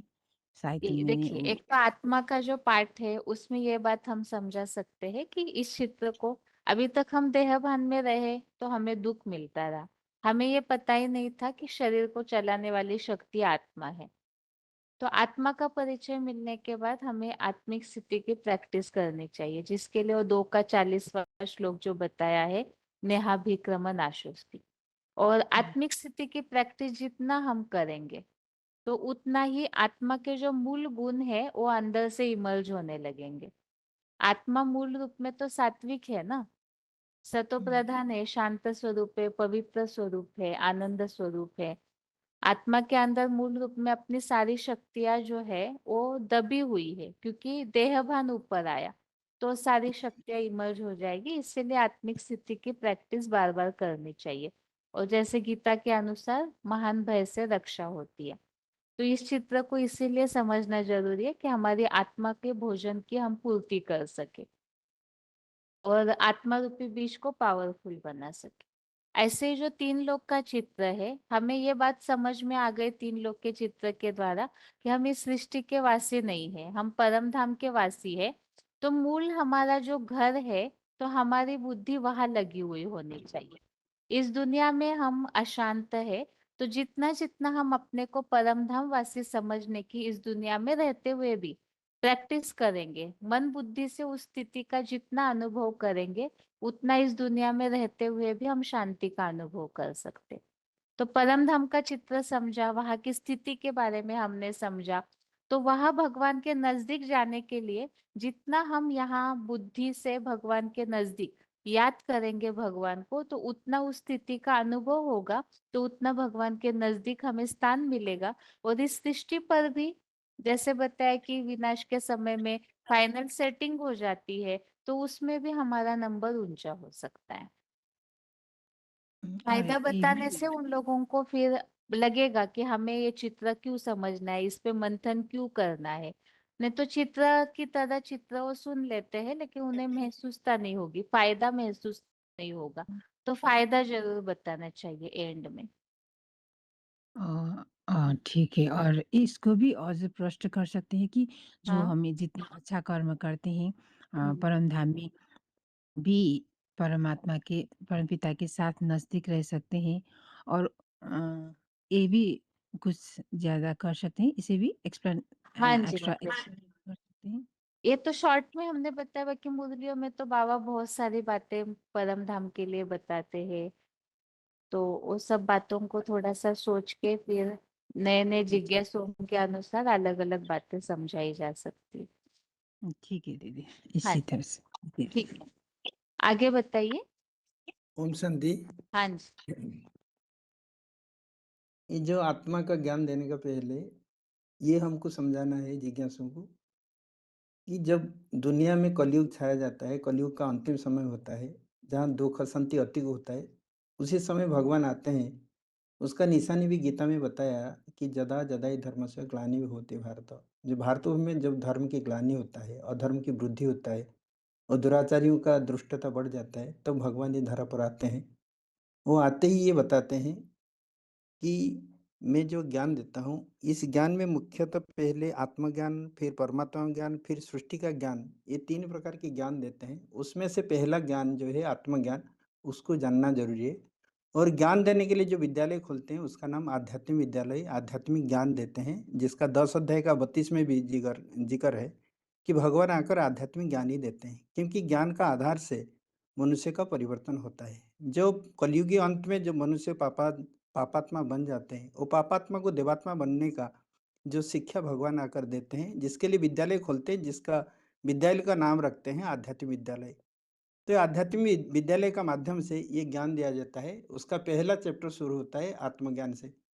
आत्मज्ञान का भी जो चित्र हम देखते हैं, जो शरीर और आत्मा ये दोनों अलग-अलग चीज़ है। और दोनों मिलता है तो जीवात्मा कहा जाता है। जो हम बैठे हैं, शरीर के अंदर जो आत्मा है, उसको जीवात्मा कहा जाता है। जो जीवात्मा ही कर्म करता है और जीवात्मा ही कर्म का फल भोगता है। अच्छे कर्म का फल वो सुख भोगता है और बुरा कर्म का फल उसको दुःख मिलता है। तो ये शरीर के अंदर आत्मा कहाँ रहता है और कैसे कर्म करता है, कैसे कर्म के द्वारा नीचे जाता है, कैसे कर्म के द्वारा ऊपर आता है, उसको समझना है। आत्मा इस शरीर में वास्तव में रहने का स्थान ये है भ्रुकुटी, जिसके लिए गीता में बताया कि भ्रूर्मध्य प्राणावस्य सम्यक। जी, भ्रुकुटी का मध्य में आत्मा का स्मृति करना चाहिए, चिंतन करना चाहिए, जिसका यादगार में भक्त लोग माथे में सिंदूर लगाते हैं, टीका लगाते हैं, तिलक लगाते हैं। किसी को नमन करने का टाइम में हमारा हाथ ऑटोमेटिक भ्रुकुटी में जाता है। किसी का मतलब पूजनियों का पदधूलि लेकर वही माथा में लगाते हैं। तो भ्रुकुटी का स्थान में आत्मा का चिंतन अगर करेंगे, आत्मा का ध्यान करेंगे, तो जल्दी-जल्दी हम आत्मा की अनुभूति कर पाएँगे। क्योंकि ये पंच तत्व का शरीर में देहभानी होने के कारण आत्मा का मन बुद्धि देह में धरा हुआ रहता है। इसलिए देहधारी मतलब देह को जिसका मन बुद्धि में धारण करता है, तो ये भ्रुकुटी में आत्मा रहता है। और आत्मा का रूप जो है अति सूक्ष्म अणु सदृश, जो 8 अध्याय का 9 नंबर में बताया, अणु अण्यम समनुस्मृते, कि अणु को तो वैज्ञानिक लोग अणुवीक्षण यंत्र से देख लेते हैं, लेकिन ये आत्मा अणु से भी अति सूक्ष्म है, जो कि देखना संभव नहीं है। ओनली ज्ञान चक्षु से ही उसको देखा जाता है, जिसका 15 अध्याय का 10 में तो बताया कि उत्तरमंतम स्थितम व्यापी भुंजानं या गुणान्वितम विमूढ़ा नानुपसंति पसंति ज्ञान चक्षुषा। जो ज्ञान चक्षु भगवान आकर देते हैं, वो ज्ञान चक्षु का आधार से उसको देखा जा सकता है, नहीं तो कोई भी यंत्र नहीं है, उसको देख नहीं सकते। क्योंकि जो शरीर में काम करने वाली जो आत्मा है उसका गुण को कुछ जानना भी जरूरी है, जिसके लिए 2 अध्याय का 20 में बताया, न जायते म्रियते कदाचिन्नाय भूत्वा भविष्यति न भूयो अजो नित्य शाश्वत पुराण न हन्यते हन्य मानस्य।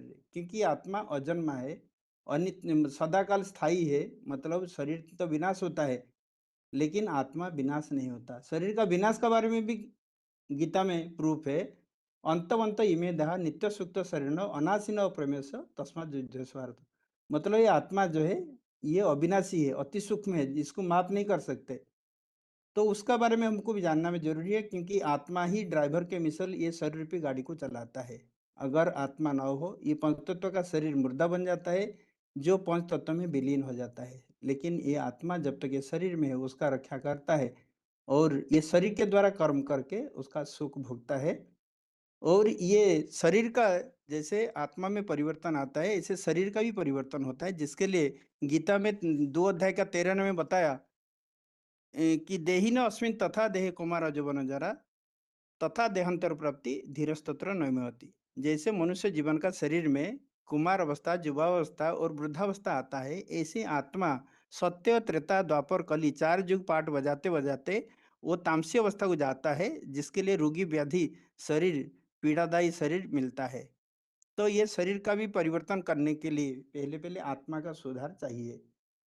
तो ये आत्मा अति सूक्ष्म है, जो कि अव्यक्त है, जो देखने योग्य भी नहीं है, जिसके लिए गीता में बताया अव्यक्त अयं अचिंत्य अयं अभिकार्यमय उच्यते तस्माद् विदित्य न नानु सोचेंगे महर्षि। मतलब ये अव्यक्त है, अचिंत्य है, जिसका चिंतन करने योग्य नहीं है।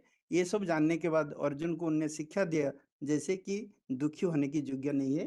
तो इसलिए वो देहवानी आत्मा अर्जुन को आत्माभिमानी बनाने का पहला पहला जो ज्ञान दिया वो सांख्य युग में 2रा अध्याय में है। क्योंकि पहला जो अध्याय जो है अर्जुन विषाद युग, जिसमें अर्जुन दुखी होता है, दुख से भर जाता है कि संबंधियों का मोह में, और उसका दुख को दूर करने के लिए भगवान ने आत्मज्ञान पहले पहले दिया, बताया कि तुमको चिंता करने की योग्य नहीं है, क्योंकि ये ज्ञान अगर तुम लेगा तुम्हारा अंदर जो अज्ञान है वो दूर हो जाएगा। क्योंकि आत्मा जो है ये शरीर के द्वारा ही भोग भोगता है, आत्मा को कर्म का लेपचेप लगता है। इसीलिए 13 अध्याय का बीच में ही बताया कि प्रकृति पुरुष प्रकृति ही भोगते प्रकृति जान गुणान कारण गुण संगस्य सज्जुनी असज्जुनी जन्मसु। मतलब आत्मा ये शरीर के द्वारा जब सुख भोगता है, आत्मा जब कमजोर हो जाता है, तब ये मतलब उसका ऊपर पाप का लेपछेप लगता है। क्योंकि सत्य त्रेता ऐसे समय था जब आत्मा आत्मस्थिति में रहता था, इसलिए आत्मस्थिति में कर्म जो है अकर्म होता था, पाप या पुण्य की सवाल तो नहीं था।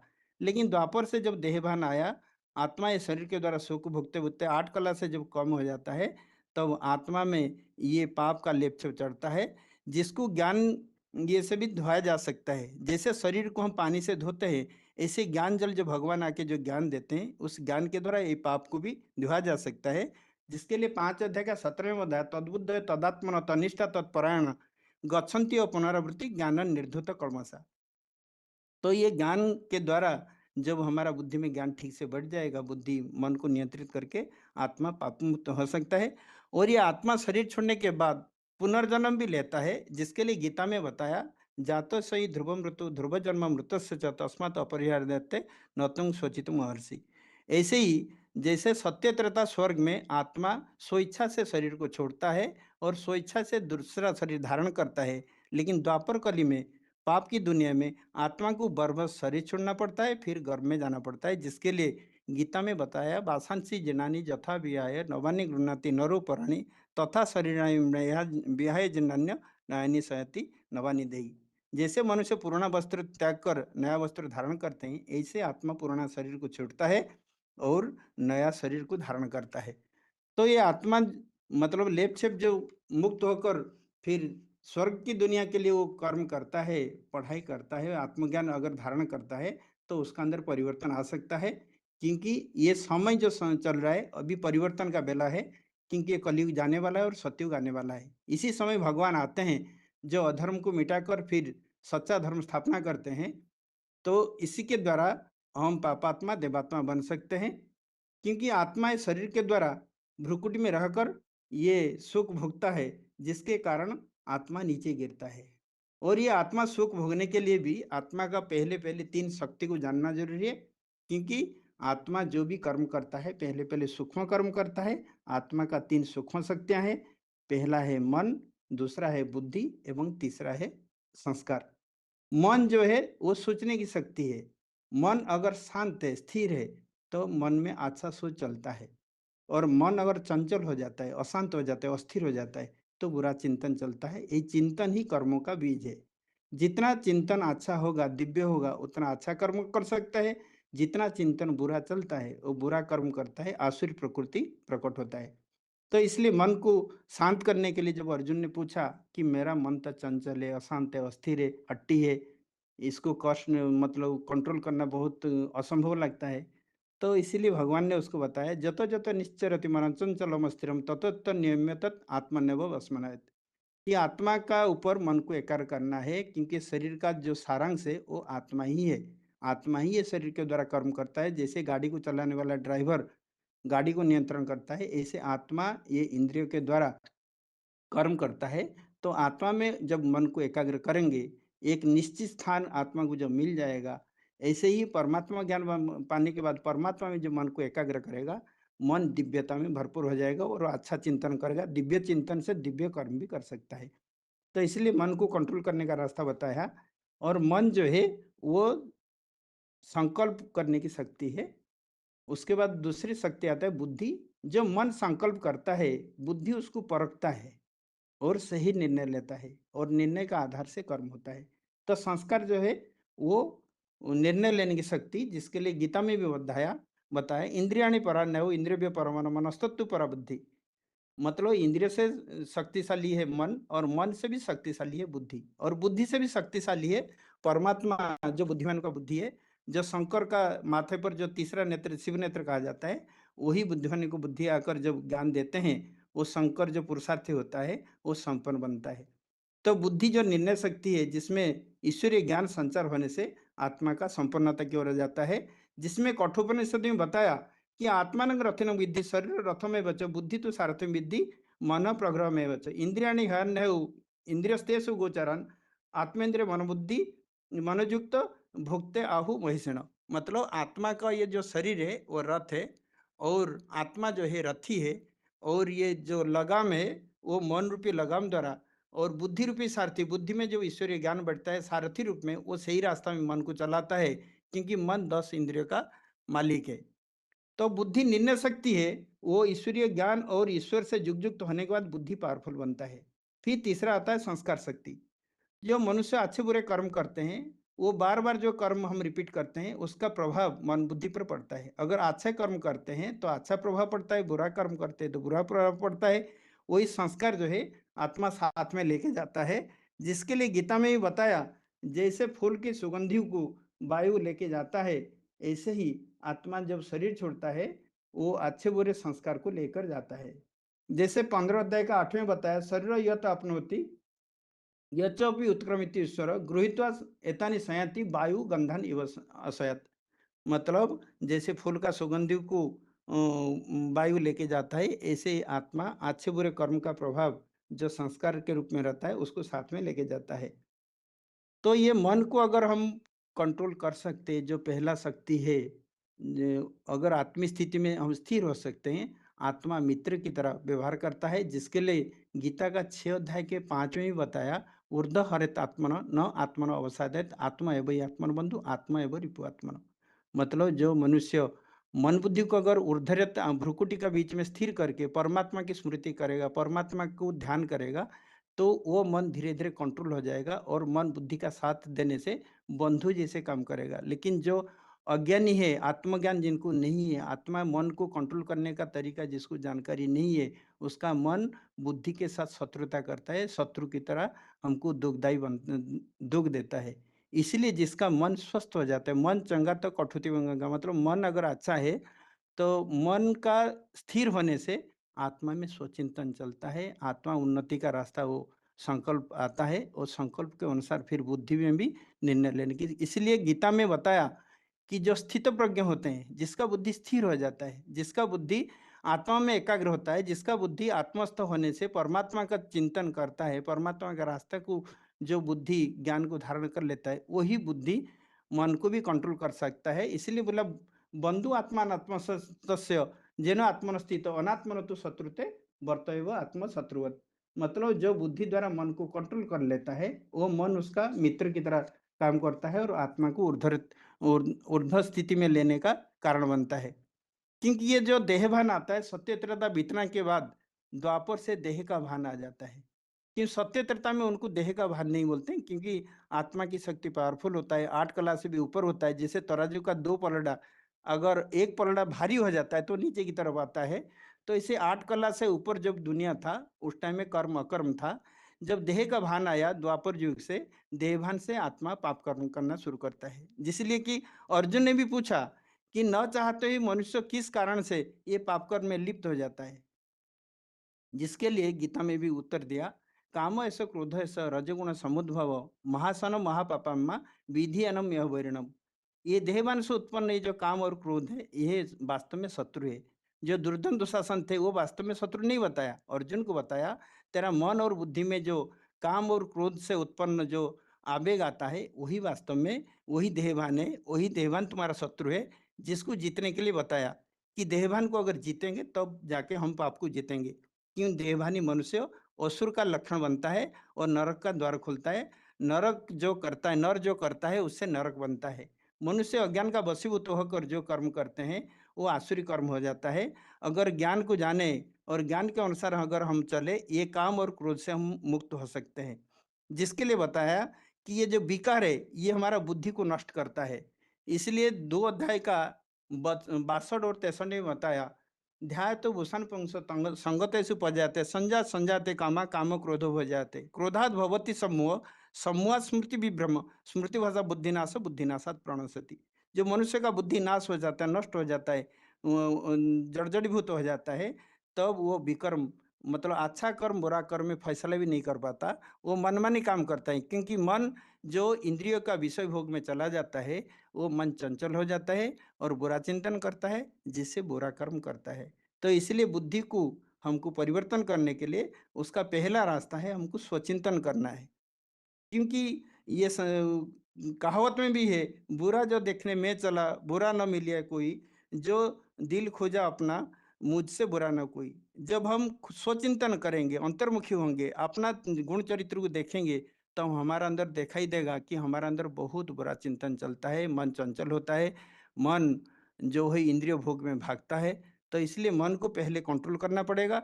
जब मन कंट्रोल में आ जाएगा, जब इंद्रियों का विषय भोग से मन हट जाएगा, तो बुद्धि के साथ मन देने से बुद्धि स्थित प्रज्ञ बनता है। वो स्थित प्रज्ञ पुरुष जो है अपना उन्नति का रास्ता पकड़ लेता है। इसलिए आध्यात्मिक ज्ञान दे के परमात्मा हमको मनुष्य से देवता बनने का रास्ता बताते हैं कि मन जिसका नियंत्रण होता है वही अच्छा कर्म कर सकता है। क्योंकि कर्म तो करना है, कर्म के बिना तो आत्मा रह नहीं सकता। क्योंकि जो कर्मेंद्रियाणि गीता में बताया, कर्मेंद्रियाणि स्वयं जो आस्ते मनसा स्मरण इंद्रिय अर्थान विमूढ़ आत्मा मिथ्याचार सौच्यते 3 अध्याय का 6 में बताया कि जो मनुष्य कर्म को छोड़कर जो विषय भोग का ध्यान करता है, चिंतन करता है, वो मिथ्याचार पाखंडी कहा जाता है। लेकिन जो कर्मेंद्रिय से कर्म करते हुए ईश्वर चिंतन का स्मृति करता है, वो मिथ्याचारी पाखंडी से भी अच्छा है। क्योंकि भगवान आकर जो राजयोग का ज्ञान देते हैं, जिसमें बोलते हैं कि कर्म करते हुए भी आत्मा में स्मृति अगर है तो मनुष्य जो है अकर्ता बन सकता है। जैसे सत्य त्रेता में आत्माएं आत्मस्थ होने के कारण अकर्ता थे, जिसके लिए 5 अध्याय का 8 में बताया, नैव किंचित करोमि इति युक्तं मन्यते तत्त्ववित् पश्यन् शृण्वन् स्पश्यन् जिघ्नन् असनन् गच्छन् स्वपन् श्वसन् प्रलपन् विसृजन् गृह्णन् उन्निशन् निमिषन् अपि इंद्रियाणि इंद्रियतेषु वर्तन्ते इति धारणा। जो इंद्रियों का जो विषय है, क्योंकि शरीर में 10 इंद्रियां हैं, तो 10 इंद्रिय 10 विषय में भागता है, तो इंद्रियों को कंट्रोल करने के लिए मन को कंट्रोल करना जरूरी है। तो मन अगर आत्मा में आत्मस्थ हो जाएगा, मन अगर परमात्मा पर एकाग्र हो जाएगा, तो हमारा बुद्धि स्थिर हो जाएगा। जिसको स्थित प्रज्ञ, जिसको अर्जुन के बताया, हे अर्जुन तुमको स्थित प्रज्ञ बनना है। बुद्धि जब स्थिर हो जाता है, बुद्धि का परखने की शक्ति और निर्णय शक्ति जब प्रबल हो जाता है, तब वो सही काम करता है। इसलिए मन जो है लगाम के सदृश है, जो एक साइड में घोड़ा बंधा रहता है और एक साइड में सारथी पकड़ता है। तो सारथी जो है बुद्धि है, तो बुद्धि रूपी सारथी जब ईश्वरीय ज्ञान को अंदर धारण करता है और ईश्वर स्मृति में जब बुद्धि युक्त हो जाता है, तब मन रूपी लगाम द्वारा इंद्रिय रूपी घोड़ाओं को कंट्रोल कर सकता है।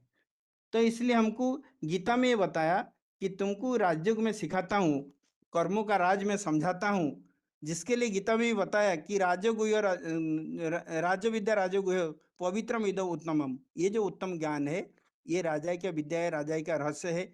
तो भगवान आकर हमको राजाई जो दूसरे का पर ऑर्डर चलाने का, राजाई करने का वो बात नहीं है। पहले आत्मा को अपना इंद्रियों को कंट्रोल करने की रास्ता पता होना चाहिए, क्योंकि जो इंद्रियों का सुख है ये वास्तव में ये दुख देने का रास्ता है। जिसके लिए बताया कि जो आत्मा का जो इंद्रिय सुख भोगता है वही दुख का कारण बनता है। जिसके लिए 5 अध्याय का 22 में बताया, यही स्वर्ष सजा भोगा दुख नहीं होते आद्यंत वंत कौन्यंत्य नवतेषु रम्यत बोधा। जो बुद्धिमान पुरुष होता है वो इंद्रिय सुख में रमण नहीं करता, क्योंकि ये इंद्रिय सुख जो है वो वास्तव में मायावी सुख है। जिसके लिए तुलसीदास ने भी बताया, गो गोचर जहां लगी मन जाई सो सब माया जानो भाई। ये वास्तव में माया है। जो माया, जैसे रावण ने सीता का सामने आते ही मायावी रूप धारण किया था, अंदर से कुछ था और बाहर से कुछ था, ऐसे ही ये जो मायावी सुख है हमको नरक का रास्ता में ले जाता है और दुखी, अशांति, पीड़ा, यातना जीवन बना देता है। इसलिए विषय भोग से हमको आसक्ति हटाना है। जिसके लिए बताया 2 अध्याय का 68 में बताया कि जब आत्मा चारों ओर से अपना मन बुद्धि को कंट्रोल कर लेता है, जैसे कछुआ अपना इंद्रियों को कंट्रोल करता है, ऐसे ही जब मनुष्य जबरियान अपना इंद्रियों को कंट्रोल कर लेगा, वो ईश्वर स्मृति में मन बुद्धि को लगाएगा, तब उसका अंदर परिवर्तन आ सकता है। जो राजयोगी होते हैं वो इंद्रियों का आसक्ति को, पूर्व अनुभूति को भी छोड़ देते हैं, लेकिन जो ढोंगी पाखंडी होते हैं, सन्यासी होते हैं, वो विषय को छोड़ने के बाद ही विषय का ध्यान करते हैं। जिसके लिए 2 अध्याय का 59 में बताया, विषया विनिवर्तन्ते निराहार से देहिन रसवर्जन रसपस्य परम दृष्टा निवर्तते। लेकिन जो राजयोगी है, जो समझ जाता है जी वास्तव में इंद्रिय सुख से ही परे एक सुख है जिसको अतीन्द्रिय सुख कहा जाता है, और अतीन्द्रिय सुख अगर एक बार अनुभूति कोई आत्मा कर लेता है तो इंद्रिय सुख से भी परे जाता है। इसलिए बोला कि अतीन्द्रिय सुख जो मन बुद्धि से भोगा जाता है, जो वाइब्रेशन का सुख है। जैसे दिखाया था कि विवेकानंद ने अतीन्द्रिय सुख का अनुभूति जब अमेरिका ने जो श्रोता थे उस पूछे कि कृष्ण में ऐसे कौन सा शक्ति था जो गोपी को इतना 16,000 को आकर्षित करता था। जिसके लिए विवेकानंद ने बताया ये वाइब्रेशन का सुख है, ये अतीन्द्रिय सुख है, ये मन बुद्धि की ताकत है, जिसके द्वारा जिसका मन एकाग्र होता है वही उसका प्रयोग कर सकता है। तो उसका अनुभूति भी उन्होंने कराया। भाषण देते देते एक स्थान छोड़ के दूसरे स्थान जब भागे तो आत्माएं जो मन बुद्धि ध्यान एकाग्र करके जो उनका भाषण सुनते थे वो भी उनका पीछे पीछे भागे। तो उनने पूछा कि हम तो एक मनुष्य, हमारा पीछे तुम क्यों भागे? तो इसी कृष्ण तो जो सतयुग का पहला राजकुमार था, जो 16 कला संपन्न मतलब ये था, देवात्मा था, तो उसका पीछे भागने तो स्वाभाविक है। जो आत्मा जो अतीन्द्रिय सुख को धारण करेगा, वो अतीन्द्रिय सुख धारण करने के लिए, पाने के लिए भी वो परमात्मा का बारे में जानना जरूरी है। कि परमात्मा को जब जानेंगे, परमात्मा को हम याद करेंगे, तब जाके आत्मा पाप से मुक्त हो सकता है, तब पापात्मा देवात्मा बन सकता है। वास्तव में भगवान को जानने के लिए भी भगवान के बारे में बताया कि जो ये दुनिया में कोई भी उसको नहीं जानता है। भगवान आकर खुद अपना परिचय देते हैं, जिसके लिए 10 का 2 में बताया, नामे विदु श्रवणा प्रभंग न महर्षय अहं आदि देवानंग मनुष्यानंग च सर्वस्व। मतलब महर्षिनांग च सर्वस्व, मतलब जब मैं आता हूँ मेरे को ना देवतागण, सत्य त्रेता के जो देवता थे, ना द्वापर कल जो महान ऋषिगण थे, ये कोई भी नहीं जानते थे। भगवान आकर अपना खुद परिचय देते हैं, तब जाके मनुष्य उसको समझ पाते हैं। इसलिए 10 अध्याय का 15 में बता, स्वयं आत्मनात्मनम व्यक्तित्व पुरुषोत्तम भूत भावना भूतेश देवदेव जगतपते। मतलब भगवान आकर अपना परिचय देकर मनुष्य को ज्ञान चक्षु देते हैं, जिसके द्वारा उसको हम देख सकते हैं। अर्जुन को जब देखने की इच्छा हुई तब बताया कि मैं आपका विराट रूप को देखने चाहता हूँ। भगवान ने उसको बताया ये चर्म चक्षु से वो ताकत नहीं है जिसके द्वारा मेरा विराट रूप को देख सकता है। विराट रूप को देखने के लिए ज्ञान चक्षु मैं देता हूँ। जिसके लिए 11 अध्याय का 8 नंबर में बताया, न तुम अंग सख्य से दृष्टि अन्य ने स्वचक्षुषा दिव्यंग ददामिते चक्षु पश्चिम युगम ऐश्वरो। तब भगवान को देखने के लिए दिव्य ज्ञान, दिव्य चक्षु वास्तव में यही आध्यात्मिक ज्ञान है, यही एडवांस ज्ञान है जब भगवान आकर आध्यात्मिक विद्यालय के द्वारा देते हैं। जिस आध्यात्मिक विद्यालय में हम जाएंगे, मन बुद्धि को एकाग्र करके पढ़ाई को ध्यान से सुनेंगे, आत्मज्ञान परमात्मा ज्ञान को जानेंगे, तब जो भी पाप हमारा अंदर है वो पाप से हम मुक्त हो सकते हैं। यही पापात्मा देवात्मा बनने का एक प्रक्रिया है। जो अनूठी योजना भगवान आके जो योजना बना रहे हैं, जैसे आज का गवर्नमेंट तो 5 साल का अनेक बार योजना बना चुका है दुनिया को परिवर्तन करने के लिए, लेकिन वो मनुष्य अपना प्लान से विफल होता है। जब तक भगवान को नहीं जानेंगे, भगवान से मन बुद्धि को नहीं जुड़ेंगे, तब तक पापात्मा देवात्मा बन नहीं सकता। इसलिए ईश्वरीय प्लान जानने के लिए आध्यात्मिक विद्यालय में आकर कोर्स करना जरूरी है, जानना जरूरी है। जैसे मनुष्य ये दुनिया का भौतिक पढ़ाई से भौतिक रास्ता में अग्रगति करता है, ऐसे आध्यात्मिक पढ़ाई पढ़ेंगे, आत्मा के अंदर परिवर्तन लाएंगे, तो ये दुनिया जो पाप की दुनिया में दुख अशांति दर्द भरा हुआ है, ये दुख अशांति की दुनिया समाप्त होकर सतयुगी स्वर्ग स्थापना हो सकता है। ओम शांति। ठीक। जो चित्र हुए नहीं है ना, प्रैक्टिस करके अगले क्लास में बताइए उसे। हिंसक जरूर। अहिंसक युद्ध और राजयोग के जो स्तंभ, राजयोग, वो सारी जो बातें। ठीक। हाँ दीदी। अभी आगे हाथ सभी के नीचे किए हुए हैं और बेसिक कोर्स संबंधित ही कुछ बेसिकली प्रश्न है। सबसे पहले तो है बेसिक कोर्स जब कराते हैं हम, तो किन चित्रों पर समझाना चाहिए, उन चित्रों के केवल नाम बताइए। बेसिक कोर्स जब हम समझाते हैं किसी को भी, तो कौन से चित्रों पर समझाना चाहिए, उन चित्रों के नाम बताइए।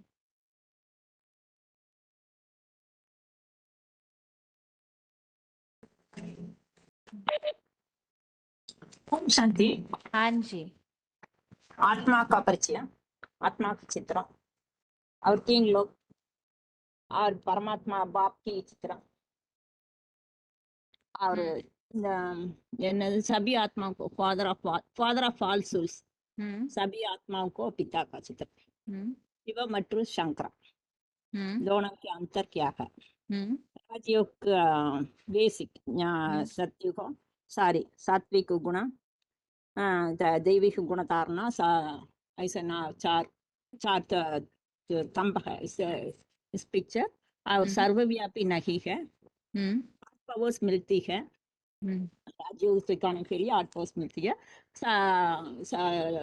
अंत में गीता अहिंसा युद्ध करने के सिखाते हैं, हिंसा युद्ध नहीं करने के सिखाते। ब्रह्मा कुमारी पिक्चर्स है ना, स्केचेस और कृष्ण की 5 हेलो हार्ट्स है इस चित्र, सभी समझ। ओम शांति। ठीक है। हेलो हाँ जी। Hello Om Shanti hello. दीदी। हाँ जी। हाँ दीदी ओम शांति। ओम शांति। बताइए उत्तर अपना। हाँ दीदी, जब मैं अगला जैसे कोई सामने से आया, जब किसी को नए व्यक्ति है उसको बताना चाहूंगी, तो आत्मा और परमात्मा के बारे में बताएंगे। जैसे कि उसको मतलब कि एक बताने का केवल तरीका है, चित्रों जैसे कि वो के तो पहले नाम। अभी प्रश्न केवल चित्रों के नाम के लिए है, तो वही उत्तर दीजिए। किससे दीदी? बेसिक कोर्स में किन चित्रों पर समझाना चाहिए, कोर्स कराना चाहिए, उन चित्रों के नाम बताइए। आत्मा और परमात्मा के बारे में बताएंगे। बेसिक कोर्स यही है ना, आत्मा मन बुद्धि, ये शरीर का जो है मन आगे बुद्धि और अगले संस्कार, फोन ये 3 अनम्यूट आत्मा है, है। नाम बताते जाइए चित्रों के। दीदी हाँ जी। ओम शांति। 24/5 हाँ, 3 लोग का मैं और आत्मा का परिचय, 3 लोग का चित्र, फिर सर्व आत्माओं के पिता और मनुष्य 84 जन्म नहीं लेता उनके ऊपर, फिर आता है 32 गुणों वाला, वो 32 गुणों वाला चित्र, फिर आता है राजयोग के स्तंभ और रहे। आगे बताते जाइए, अगला फोन अनम्यूट है।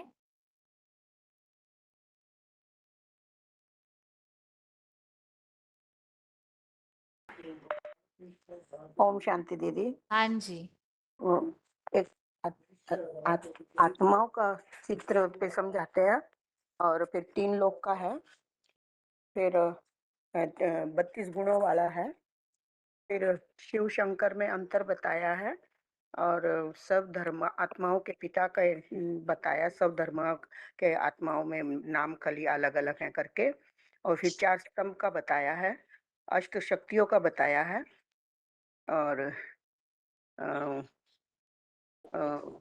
अष्ट शक्तियों का बताया, 4 स्तंभ का बताया, और फिर जो सुखी परिवार होता है, जैसे माना आपस में झगड़ा होता है वो परिवार दिखाते हैं, फिर बाद में जब आध्यात्मिक ज्ञान लेते हैं तो कैसे वो सुखी परिवार हो जाता है वो दिखाते हैं। और वो चित्र एडवांस लेने के बाद बताना उचित है। नहीं इतना तो नहीं है, पर कोई कोई आत्मा को ऐसा बताना अच्छा लगता है, फिर ऐसा उसके कोई राजयोग के जो टॉपिक है उसमें ये सब बातें आ ही जाती है, जैसे शुद्ध अच्छा अन्न, सत्संग, ये सब बातें हाँ बताएंगे तो उसमें हाँ वो हाँ कमल पुष्प वाली बात आ ही जाती है। हाँ हाँ आगे बताइए। बस सब धर्म आत्माओं के पिता एक है, अलग अलग नाम से जाने जाते हैं, बस ये इतना ही मेरे को याद है दीदी अभी। अच्छा ठीक है माता जी। अभी अगला प्रश्न है।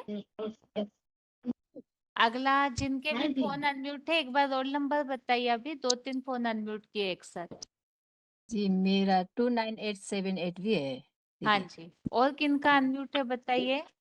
8776 8776 और किनका अनम्यूट है। 2926 क्या 29 कौन बता रहे हैं। मैं बता रही हूँ 2987 2902 कहाँ से बात कर रहे हैं। 29026 त्रिपुरा मंग।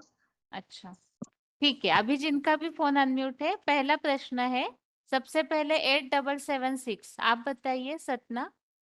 प्रश्न यह है कि जो 84 लाख योनियों वाली जो चित्र है वो चित्र समझाना क्यों जरूरी है। हेलो हाँ जी ਤੁਹਾਡੀ बताइए। कॉल होल्ड की गई है, कृपा करके लाइन पे बने रहो, आपका कॉल होल्ड पर है। बताइए। 84 लाख योनियों माना भक्ति मार्ग में ऐसे मानते हैं कि आत्मा 84 लाख योनियों में जाती है। तो 84 लाख योनियों में वास्तव में नहीं जाती परमात्मा ने बताया, लेकिन अधिकतम 84 जन्म होते हैं। और दूसरी बात यह है कि मनुष्य का जो पुनर्जन्म है वो मनुष्य के रूप में ही होता है। ये बात इसलिए भी समझना जरूरी है कि मनुष्य भी समझ रहा है कि हम पिछले कई योनियों से आए हैं। जैसे कभी गधा बने, बंदर बने, बंदर ही माना जाता है कि हमारे पूर्वज थे, तो इस तरह हम मानते आए।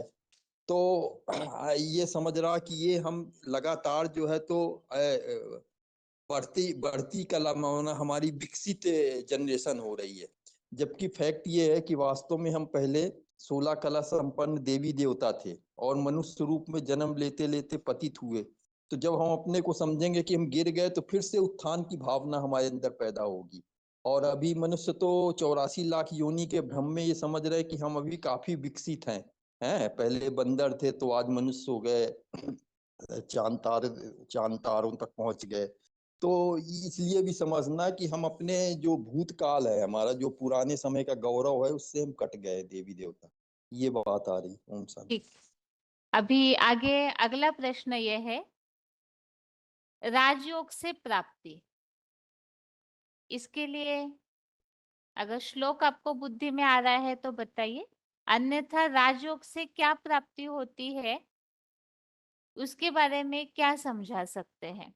जिनके फोन अनम्यूट है उत्तर देते जाइए। राजयोग से क्या प्राप्ति होती है बताइए। ओम शांति दीदी। राजयोग हाँ से दिव्य गुणों की प्राप्ति होती है, अस्त्र शक्तियाँ प्राप्ति होती है। और राजयोग मनाए राजयोग मनाए रहस्यमय योग है, गुप्त योग है। यो राजयोग भगवान आकर दे रहे, गीता में भी आया राज विद्या राज पूरा नहीं आता है दीदी।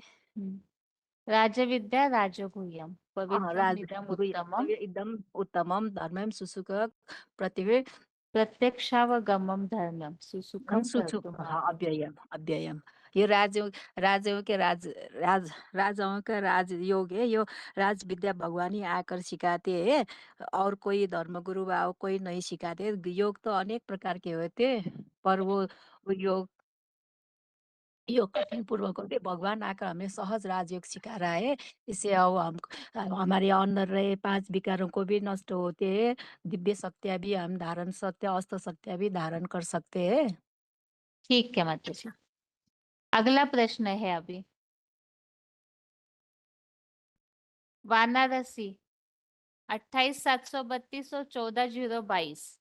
माता जी आप दोनों का भी फोन अनम्यूट है और प्रश्न ये है आप दोनों के लिए भी। हाँ दीदी बताइए। राज्यों के अलावा भारत में और कौन से योग प्रसिद्ध है जो भक्ति मार्ग में जिनकी बहुत मान्यता है? जैसे दीदी योगा प्राणायाम और राजयोग के लिए अगर देखा जाए तो योग के लिए हमारा भारत मतलब पुरातन है, सबसे ज्यादा पुराना है, इसको योग के हिसाब से माना जाता है। लेकिन यहाँ पे अभी योगा प्राणायाम मन बुद्धि को कंट्रोल करने के जैसे कि श्वास प्रश्वास की प्रक्रिया को कंट्रोल करके ये वाला योग सिखा रहे हैं आज की डेट में, जो विपासना का सेंटर है उस तरह का। इन सब मतलब इन सब में भी जैसे जैसे हाथ वो एक्सरसाइज वगैरह करना योगा प्राणायाम इन सब के लिए भी फेमस है राजयोग। लोग इसको ही समझने लगे हैं, लेकिन असली राजयोग क्या है वो दुनिया वाले नहीं जानते हैं, कि जो कि भगवान आके इस सृष्टि पे बताते हैं असली राजयोग की बात क्या है। अच्छा 17,815 बताइए माता जी। हाँ दीदी यही वाला बताना है दीदी। हाँ जी, राजयोग के अलावा भारत में और कौन से योग प्रसिद्ध है? जैसे दीदी इसमें जैसे बाबा बताते हैं ये हठ योग करना सिखाते हैं, प्राणायाम करना सिखाते हैं, और जैसे भक्ति भाव करना सिखाते हैं ये, और यही सब दीदी ये सब कुछ सिखाते हैं दीदी। अच्छा और और किनका लेकिन अनम्यूट है भगवान बताइए, राजयोग के अलावा कौन से योग प्रसिद्ध है?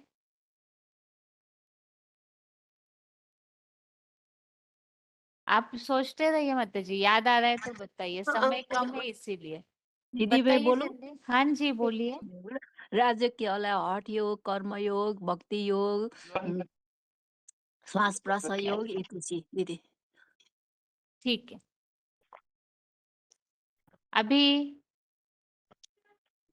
हाथ सभी के नीचे किए जा रहे हैं और जिनको श्लोक याद है वही बताइएगा, ताकि सभी का अनम्यूट करने में बहुत समय जाता है, पता नहीं चलता है कौन उत्तर देंगे इस हिसाब से।